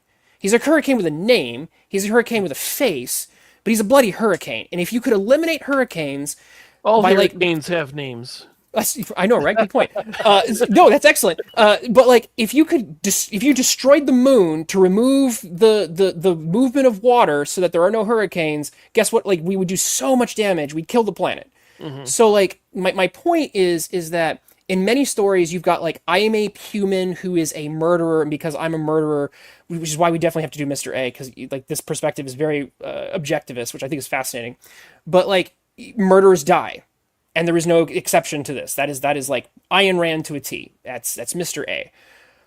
But if it's a hurricane, you can't judge a hurricane. You can't kill a hurricane, and even if you could, it would be wrong to do so because you're killing nature. So what is your perspective on basically man versus nature stories? The problem is you're never going to be able to get me to accept the idea that the hurricane has a will and a need and a personality and can be made into a character. So the second you do that, you are creating a created being under, and this great thing is that it's the Marvel Universe, so we literally have the one above all. Right, and I can say that, yep, you're just another created being, and that's all you are, and you will not get me to accept this concept of I am over you. It's just never going to happen. Okay. From the chat, Sad Robot says, "Can Galactus set up energy taps like on a maple tree?" It seems like that would be more sustainable. Oh boy. A sustainable Galactus. Yeah, interesting. Oh gosh, you don't give Marvel like that's we're gonna get a unbeatable Squirrel Girl story. It's gonna or Moon Girl and Devil Dinosaur. It's gonna do this. On the subject of that, sustainable Galactus. On the subject of that, one of the things we have with this panel here is that Alicia Masters is trying to talk to the Silver Surfer, who's barely a person. He's so out of his head or whatever. Which I thought was kind of an interesting way they played with that, because he there's a total lack of empathy, total lack of anything, and she had wanted to offer him food in a previous page, and he was amazed that people eat physical food, but then he comes around and says the process you term eating is far too wasteful. how much simpler it is to convert all those items into pure energy, for energy alone is power, right? Now,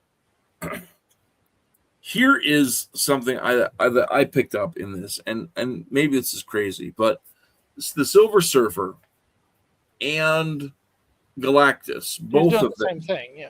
they are beings of material, right? But they're not living material lives, right? They're not consuming food per se. They're pulling energy and matter out of things. They're not actually eating the food. It's not becoming part of their bodies directly, right? It's this disembodied existence that also has no emotional connection. But what we see happen is that Alicia, who is blind, is so distraught. She physically strikes of the surfer, and it's when the surfer like makes a physical connection with Alicia that he starts to think, wait a second, there's something to this other form of life, right? And the surfer has also a lack of memory, a lack of a history in this story. He seems to just exist within whatever moment he exists within.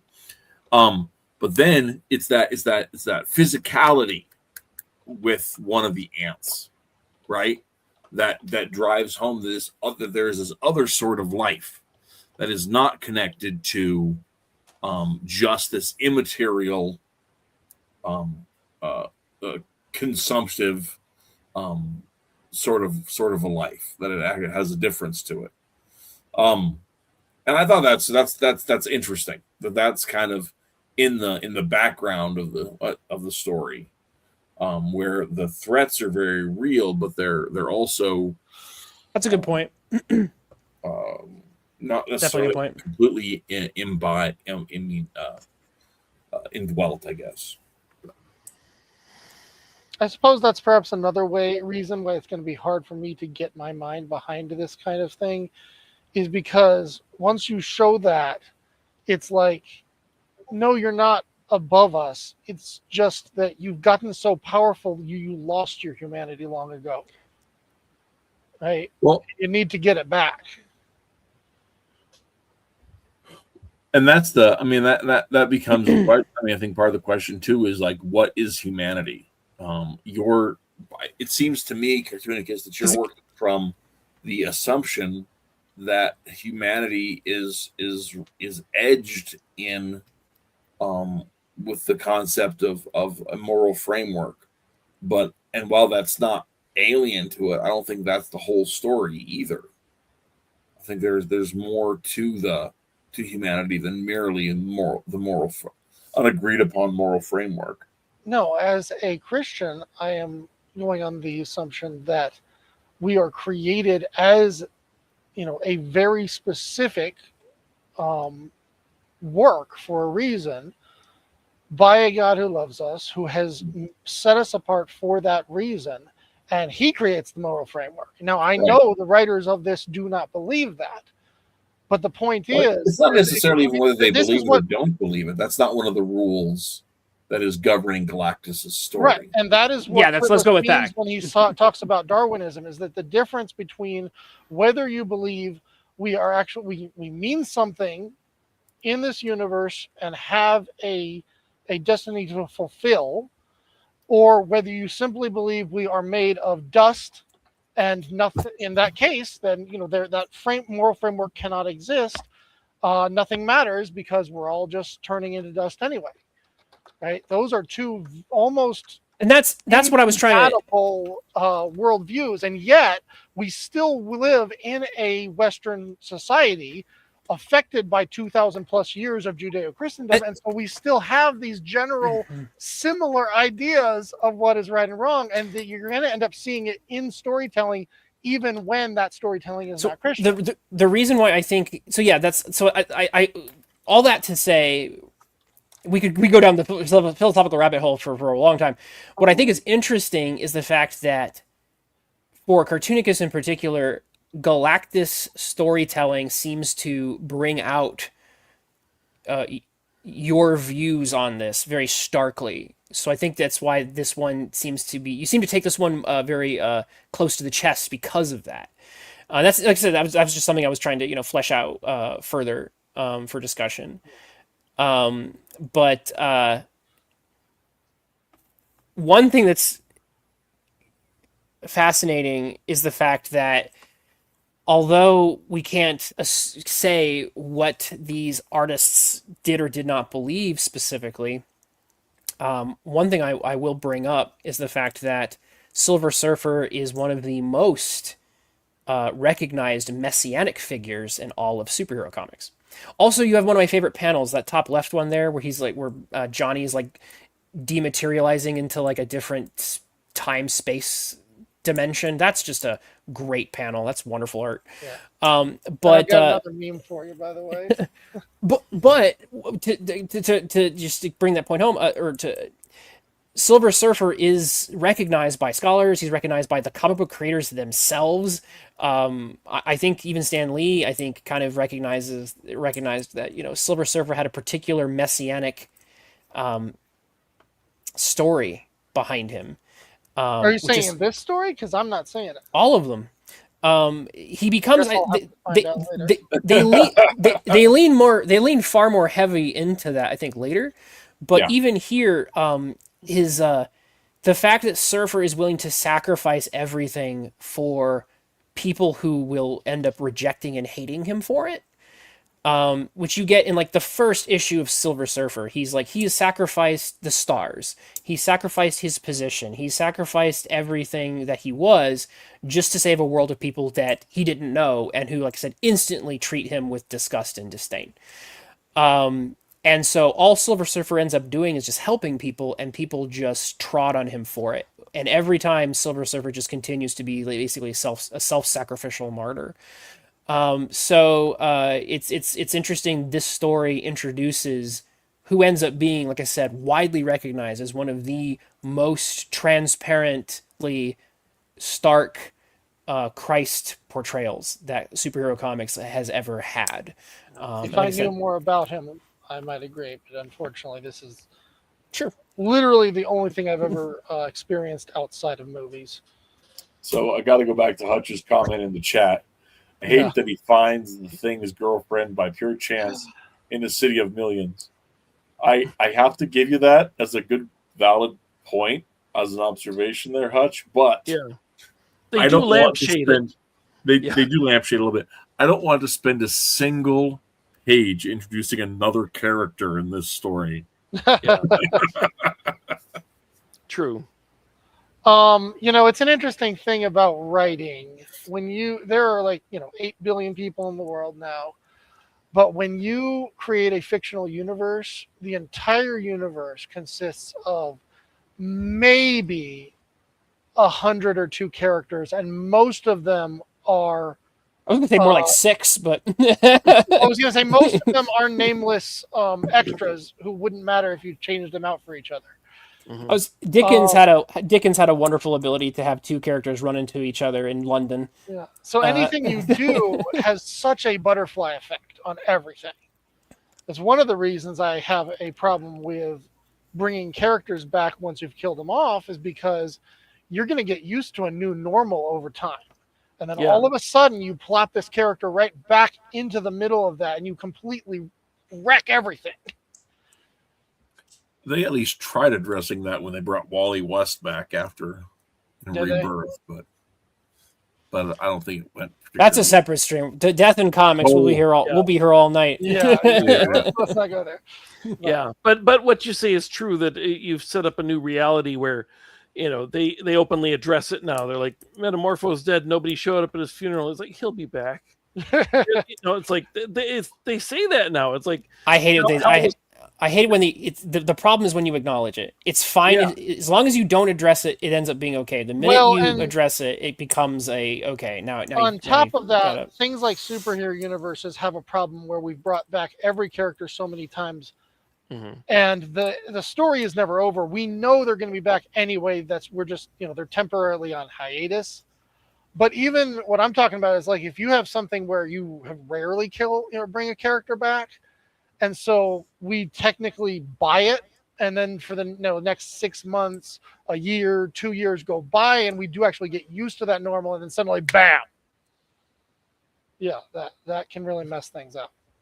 Anyway, let's get back to So we've got a this. They call it a great planet. Mobius strip, the Mhm. gargantuan space station. I think it's Galactus's world ship, I think is what they call it. It's very So it's strange. not quite a planet, not quite a ship. It's a giant Mobius It's like a strip. solar system. Yes, it is. It is the size. Here's the size scope is meant for scale. That is how big it is. Which is also not how gravity works, but we'll ignore that. Yeah. But this is meant to be the size scope thing. That's Galactus's home planet. It's the size of like a dozen or more planets. That's like again to impart the size. He's huge. Big. I thought I thought those were the moons above the planet, which is why it's the only thing that makes maybe. sense that they're so clumped together. Right. Actually, they wouldn't be that clumped together. I mean, still, we're clumping them into one panel. Yeah. Let's go back to that concept I talked about earlier, where this could be a single image trying to show a whole lot of stuff happening at once Yeah. over time. This one's a little different. Like I said, it's not accurate by any stretch, but it's meant to just impart a sense of just beyond your comprehension scope, like something that's so big your brain goes what. And that's honestly the fact that all of us kind of go what at the page is probably like part of the intended effect. Oh, by the way, I almost forgot. I do want to shout out a kudos here. I mean, a touche to Sad Robot here. I just had to use the word dust, didn't I? He says, we are made of dust, though, because of Genesis. Gosh, ashes to darn it. ashes, dust to dust. This part is neat. They're Silver Surfer, go fly through this thing. By the way, don't touch any of that stuff or you instantly vaporize. Yeah. But this was cool because this was a very perilous. They do a good. This is just from a storytelling perspective. This is a fun 3-part story because everybody has something important to do, and the stakes are very high, and you're seeing spaceships the size of multiple planets. It's a feast for narrative storytelling. There's a lot of craziness happening, but I don't think it ever gets too psychedelically crazy. It's just crazy enough to go whoa, science fiction crazy. Yeah. But it's some good stuff. Also, the first appearance of the Punisher. Not that Punisher. Oh. Yeah, that was weird for me. I'm like, wait, what? It's those little frogman that's given the thing what for. So And Punisher is Punisher 2, really. Mm-hmm. there you go. Well, we need to have a crossover, Punisher versus Punisher. That'd be a short fight. Punisher yeah, and then it's great. I love the action on this page. I really think it sells it pretty well. And then you get like I said earlier, you get Sue getting to come to the rescue.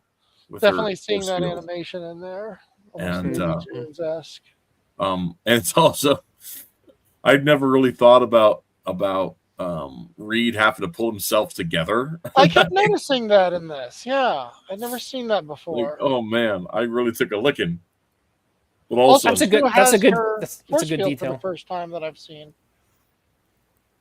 I don't remember. I don't know exactly when she gets it. But eventually, her just being invisible was not enough for her to contribute to these stories. So Something interesting here that I'm noticing is that the force field is being denoted by a dotted line, which is what they always used when she was invisible. So is it possible they are like trapped in an invisible bubble? No, Well, because it's not he's knocking invisible to on it. him. Yeah. Yeah. no, it's her. She's coming out of her head. She's the one making it. I know, but I which was wondering if they're supposed to be invisible to anybody who would be around.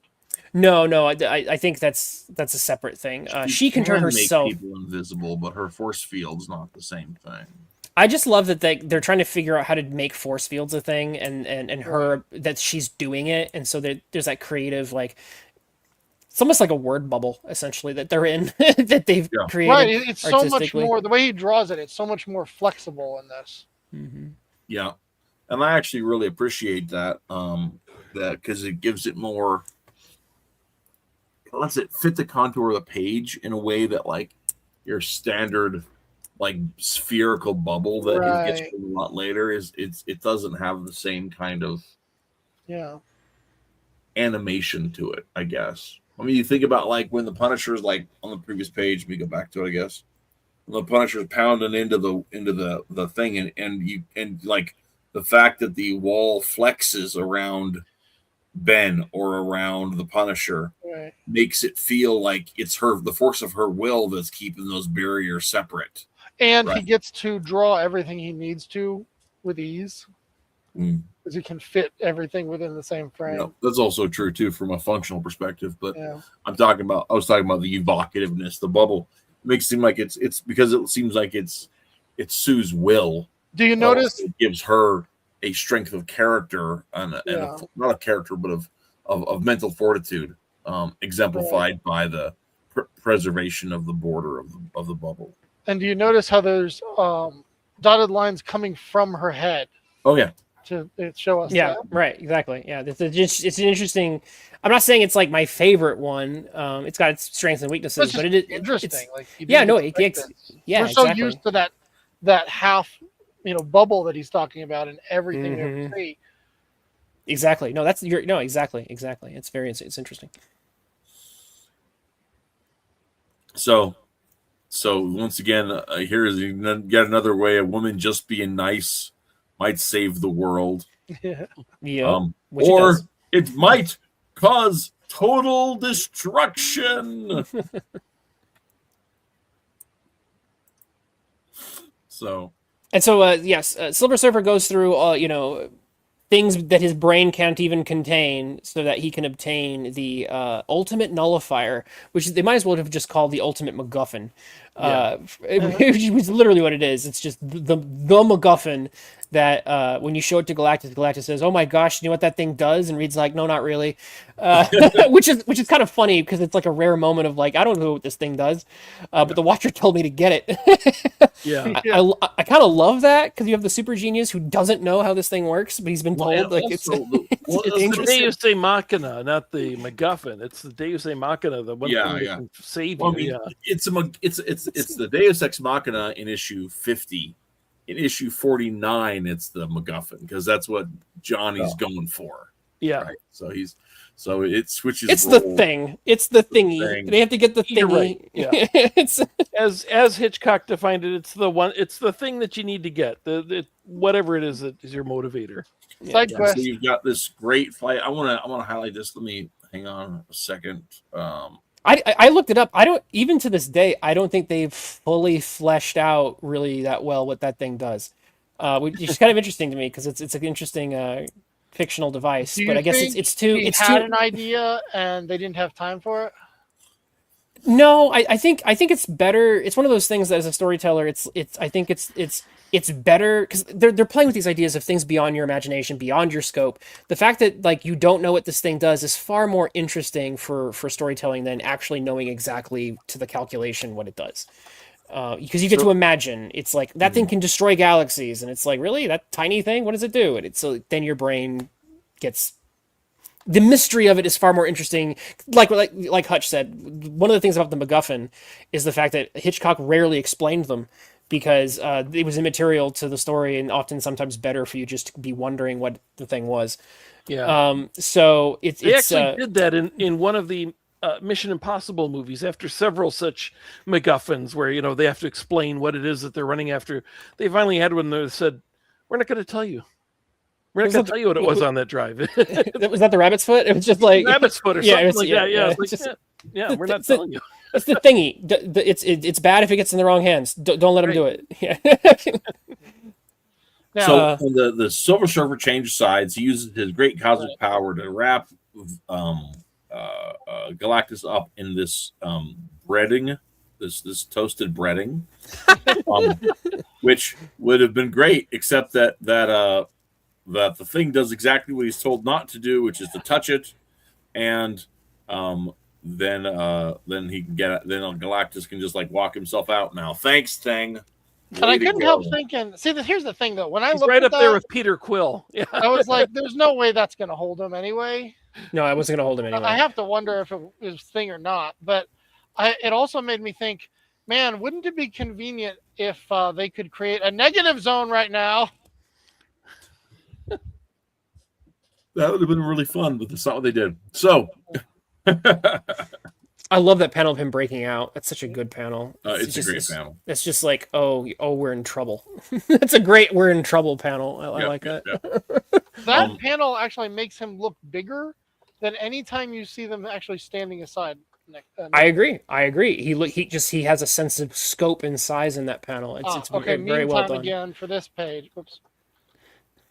Because I just thought this was a funny thing about comic history. Oh, you mean where the Watcher says you're going to face a bunch of... Yes, that was hilarious. You're going to face a bunch of things. I was like, wait a minute. Oh, gosh, it's too small. You're going to have to zoom in here. Right. Where he says, emulate the Watcher, stand and observe, try to fathom the cataclysmic forces which have been unleashed. You shall never see their like again. And then I was like, yeah, about that. You'll see their like very often. Uh-huh. It'll be a semi-regular occurrence. Welcome to the Marvel Universe. Well, in fairness, every one of those is a little bit different. So Johnny gets back, and he's like, the Watcher did it. He guided me through the universe and infinity. Sure. To infinity and beyond. Yes. Now I have to go to college. Which is... We're like ants. I loved this bit. I love that bit because you have a guy who's seen something that would drive men mad, and he actually has a moment where he's mentally. And the Watcher says it's okay. The human mind just kind of will like forget it. That's your defense mechanism. But he has a moment where he sees infinity a bit, and he's mentally having, and it shows a vulnerability for the character. He doesn't just go, haha, I'm a hero, I'm totally fine with this. It's Superman would see this kind of thing and be like totally fine with it. It's Johnny Storm sees it and he actually like collapses. It really factors into the idea of the frail heroes, right? There's something to be done. Also, before I flip the page, I want to talk about this panel at the bottom. And how much the negative space lines are the black lines are being used to like give that texture to that whole, just to give the impression about how much light is going on in this space. I thought that was neat. Yeah, Kirby has a way of working. Again, I think due to what the animation sense that he's got, like he can do some interesting things with like Kirby Crackle. He can do lighting effects. So he invented special effects that people emulated for years and years afterwards. He's wearing pants now, by the way. Again, I'm almost positive that's a coloring thing. I think that's those old ladies who were using color coding, and either they were I think getting it wrong the whole time. I think they misinterpreted the Roman's evocative skirt to actually mean he's not wearing pants, and I think that's a goof. And Kirby probably said, "Oh my gosh!" You think it was a goof to have the legs because they did that in two issues back to back. I believe that this was the goof. I know. I don't know. You say he's supposed to be a Roman, it would make more sense. I think Roman just changes his clothes. He's a little chilly. He's a little chilly right there. There we go. Yeah. Maybe he put on some pants for welding the new machine back together again. Yeah, okay, there you go. So now he's climbing the building. That's going to scrape your knees. No, absolutely. What happened here is that as opposed to being having your pants scared off of you, the ultimate nullifier scared the pants on him. Okay. Yeah, that's what happened. Boy. Or maybe somebody asked Kirby what he was wearing under the skirt, and he was like, "Their pants. Those are got to change this design." Okay. Anyway, so he shows up with the ultimate Darkseid a skirt too. I'm sorry, what? Darkseid has a skirt. Darkseid has a mini skirt. Yeah, that's also true. Tunic, Anyway, so he shows up with the ultimate nullifier, and it freaks Galactus out because he's like, "Oh man, you're gonna wreck everything, and how would you give you have given a match to a child who lives in a tinderbox. Right? Now, so now we're children, not ants. yeah.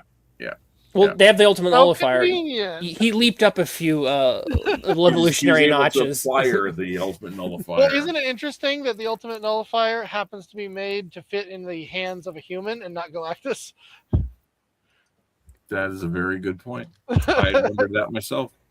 Also, why is he giving it away? He said, "Okay, give it to me, and we're square, basically, right?" They And, really have to go on the honor system here. Do as he says, mortal. The promise of Galactus is the living truth itself. I had to bring a doomsday device. I had to show up with a nuclear bomb. But now that you've shown up with a nuclear bomb, that's cool. We're square. This is another mythic thing, though, because it's like, this happens in the Odyssey, which is if you threaten one of the immortals, like, Circe, or any of them, really, or even if you don't threaten them, if you get them to promise, they cannot violate their own promises. Like, they swear an oath. Like, that's straight out of myth. They even did that in Sinbad. So I suppose that makes sense, it's but just another like a nod to the fact that even though this is we're dealing with space gods of Kirby's own invention, he's still trying to work in a mythic mode, I think, with some of this, and so it's they're bound by. Again, he says mortal, you know what I mean? Like even the way the Watcher's addressing it, it's he's framing it in a mythic way. You've done the trickster thing. Now make your deal with the Greek god figure, and all will be well. Yeah, I guess I can make some sense of that, but at the same time, it's sort of like I don't believe him, right? Because, like, unlike Cartoonicus, I was able to buy the amoral perspective, right? Mm-hmm. Oath keeping is an intrinsically moral act. So Right. if he's truly amoral, I have no reason to believe that once he gets done eating the next water world, he's not coming back for a snack. You don't think the hurricane can make can do an honorable thing? Yes. Okay. And like what they're trying to do because it's the Watcher who says this, right? So it's coming from a third party who seems to know. But the way they word it, they're basically trying to put him on a level even so much higher than I can even try to imagine this is supposed to be, of just like making him literal Yahweh God and saying, he can't lie. Right, everything he does is truth. But that's just ridiculous. They're not putting him on that level. It's just it's in the Odyssey. It's just like the Olympians. If you get them to swear, they're not like their words are bond. It's not. But that's not how they word it, though, right? When you get that with the Olympians, it's almost like that's their curse, right? It's a good way of limiting a god. But here, he's just saying if he says it, it is truth. I'm like, yeah, okay, whatever. Yeah, I mean, it's the Watcher is. I mean, not the Watcher. Yeah, the Watcher too, but I guess the thing is definitely a product of the universe, not the originator of the universe. When it comes to superhero comics, or comics in general, I have seen far lazier explanations. So I may not buy it. I can go along with it and say, okay, fine, whatever. I mean, I think just the fact that if this thing could extinguish a solar system, I'm not leaving it in the hands of a human. Like, I'm sorry, like I'm just the way the narrative works out. Once he has it in his hand, then he can just I'm going to eat your planet. So they had to do that in order to make this actually work. He struck a bargain with the higher being. I like it because narratively speaking, you either have two solutions in most storytelling. You either have to defeat your enemy or you have to bargain with him or her. And so they went the bargaining route, which means we're not punching our problems, which means you can't punch the hurricane. You're going to have to find a way to negotiate it. And it's nice that Marvel and superhero stories can tell both. You can punch some of your problems, cool, but you can't always punch them. Sometimes you're going to have to either reason or bargain or threaten or come to some other kind of détente. And sometimes you'll negotiate with something that you don't want to negotiate with, but that's just how life and diplomacy work.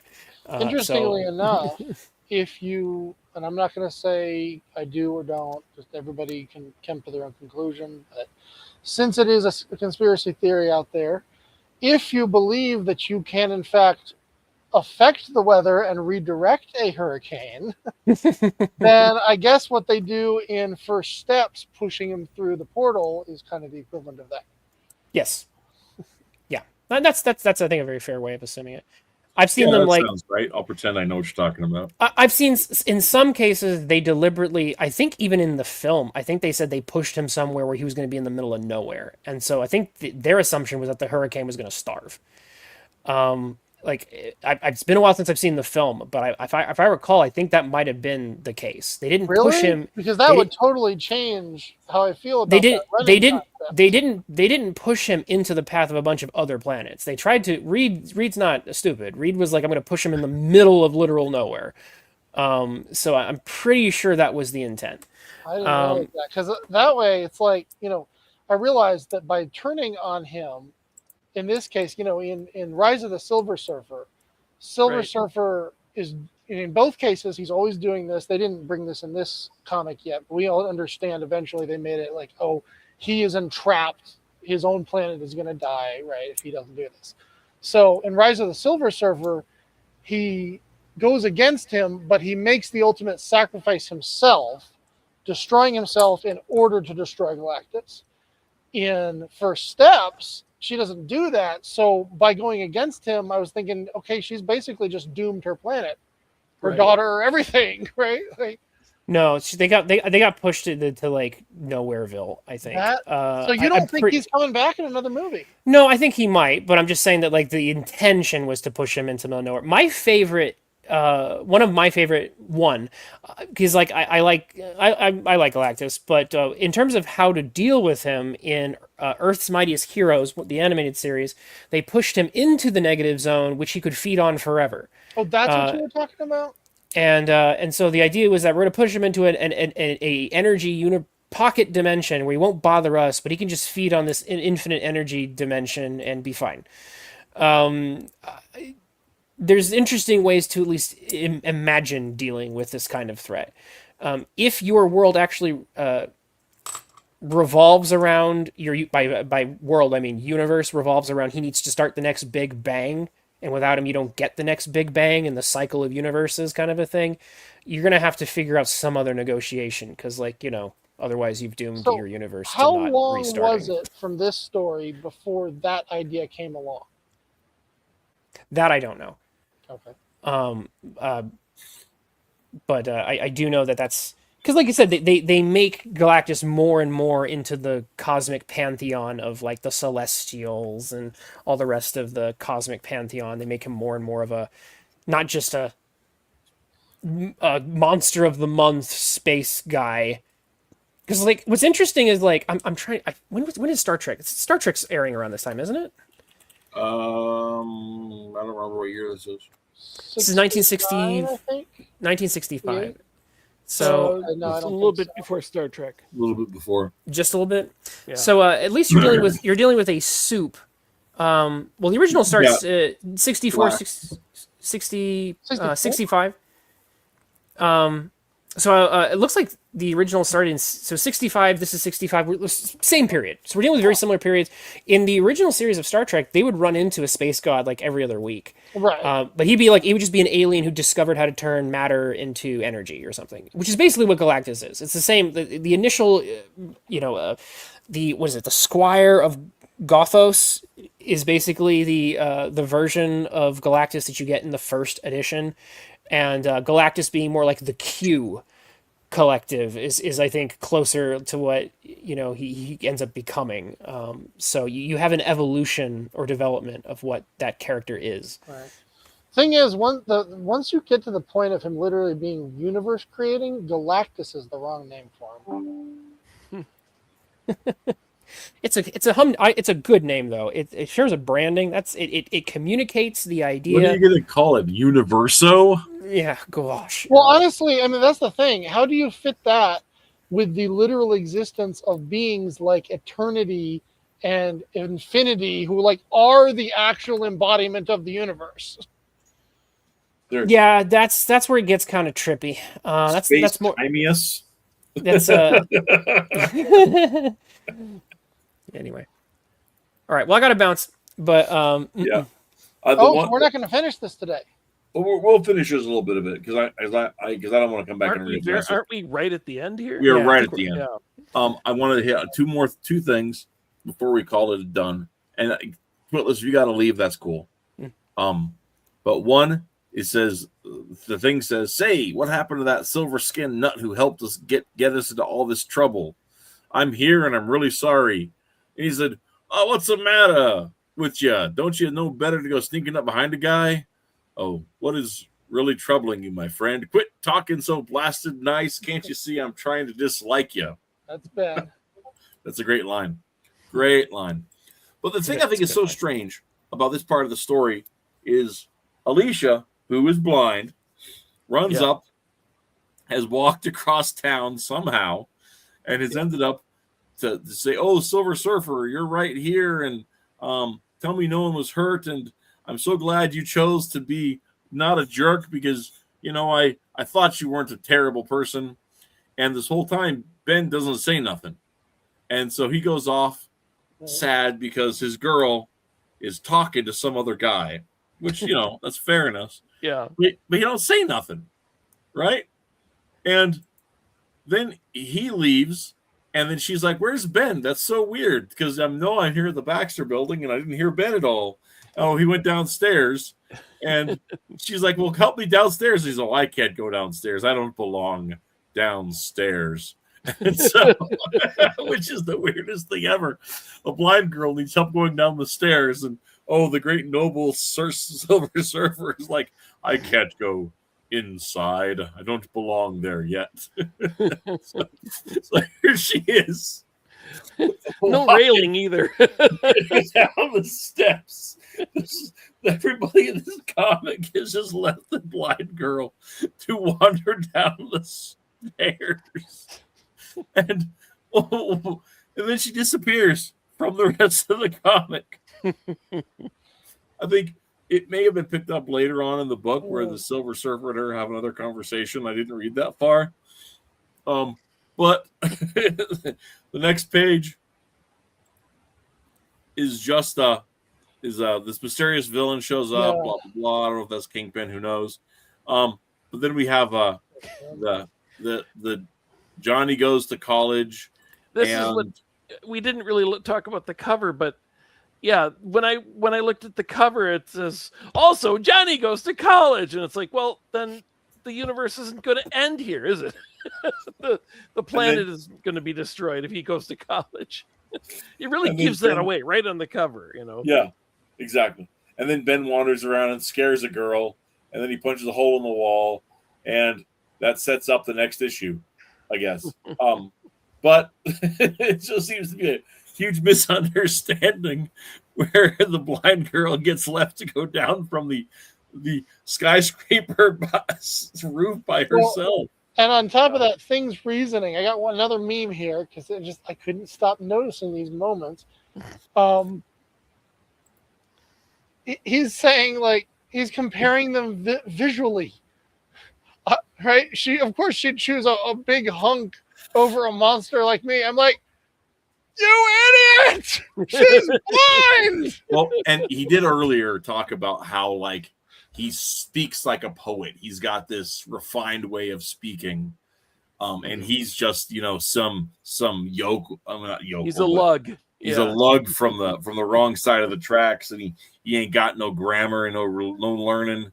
And but then he calls him a gleaming gladiator and himself an ape. Right? Yes. Yeah. That's part of the irony of face it, ugly. He literally calls himself ugly. Yeah, his ugliness doesn't matter at all to her, and he's hung up about it. Have either of you seen the 1990s movie? No. Fantastic Four, the unreleased Roger Corman one? No, I have not. There is a scene in you're talking about, getting the blind thing and, forgetting sometimes. They have a scene where the guy who lives underground, whatever his name is, I can't remember. Mole Man or whatever. He sends, or is it his name is I don't know. Anyway, he sends somebody to capture her. And the way they film it is that this guy breaks into her apartment and runs up and and they shoot it from her perspective that he sprays her with some mace to knock her out, or some kind of knockout spray, you know. Oh, And they spray it towards the camera. It's like, see, you're using the perspective of the blind lady. yeah. Someone didn't think that through. I have a blind character myself I'm writing, and I have multiple times already had to be like, oh gosh, that's right. Wait a minute. Okay, guys. Well, that's the last thing I wanted to hit on, and I Yeah. think this meme is a great way to leave it. Yeah, So- I got bed to get to. I'm tired. I'm the only one on camera, and I'm nodding off. So I'm sorry. I did not get many hours sleep last night. I relate to that as well. Guys, next week a new show. It will not be with the whole crew because some people are going off to have a time in the real world and everything. And so I don't know what we're going to talk about for sure next week. Who knows? Maybe we'll discuss. Is it just you and me? I think it's just you and me, unless somebody else shows up at the last minute. I mean, If Mel you might read show Rose up. and Thorn, then we could talk about Rose and Thorn. We could do that. Or we could look at like the Black Adam movie. We could talk about that. Sure. Yeah. I recently watched that. That's sort of awful. If you watch the second Shazam movie, we could talk about the Shazam trilogy there. Okay. I can do that. That sounds fun. Right. That's Cool. the one. That's it is. Captain Marvel the movies. The Sounds good. Okay. Bye. Okay, guys. We'll get you all next time. And this is Reese signing off. So, catchphrase. Bye. Stay tuned.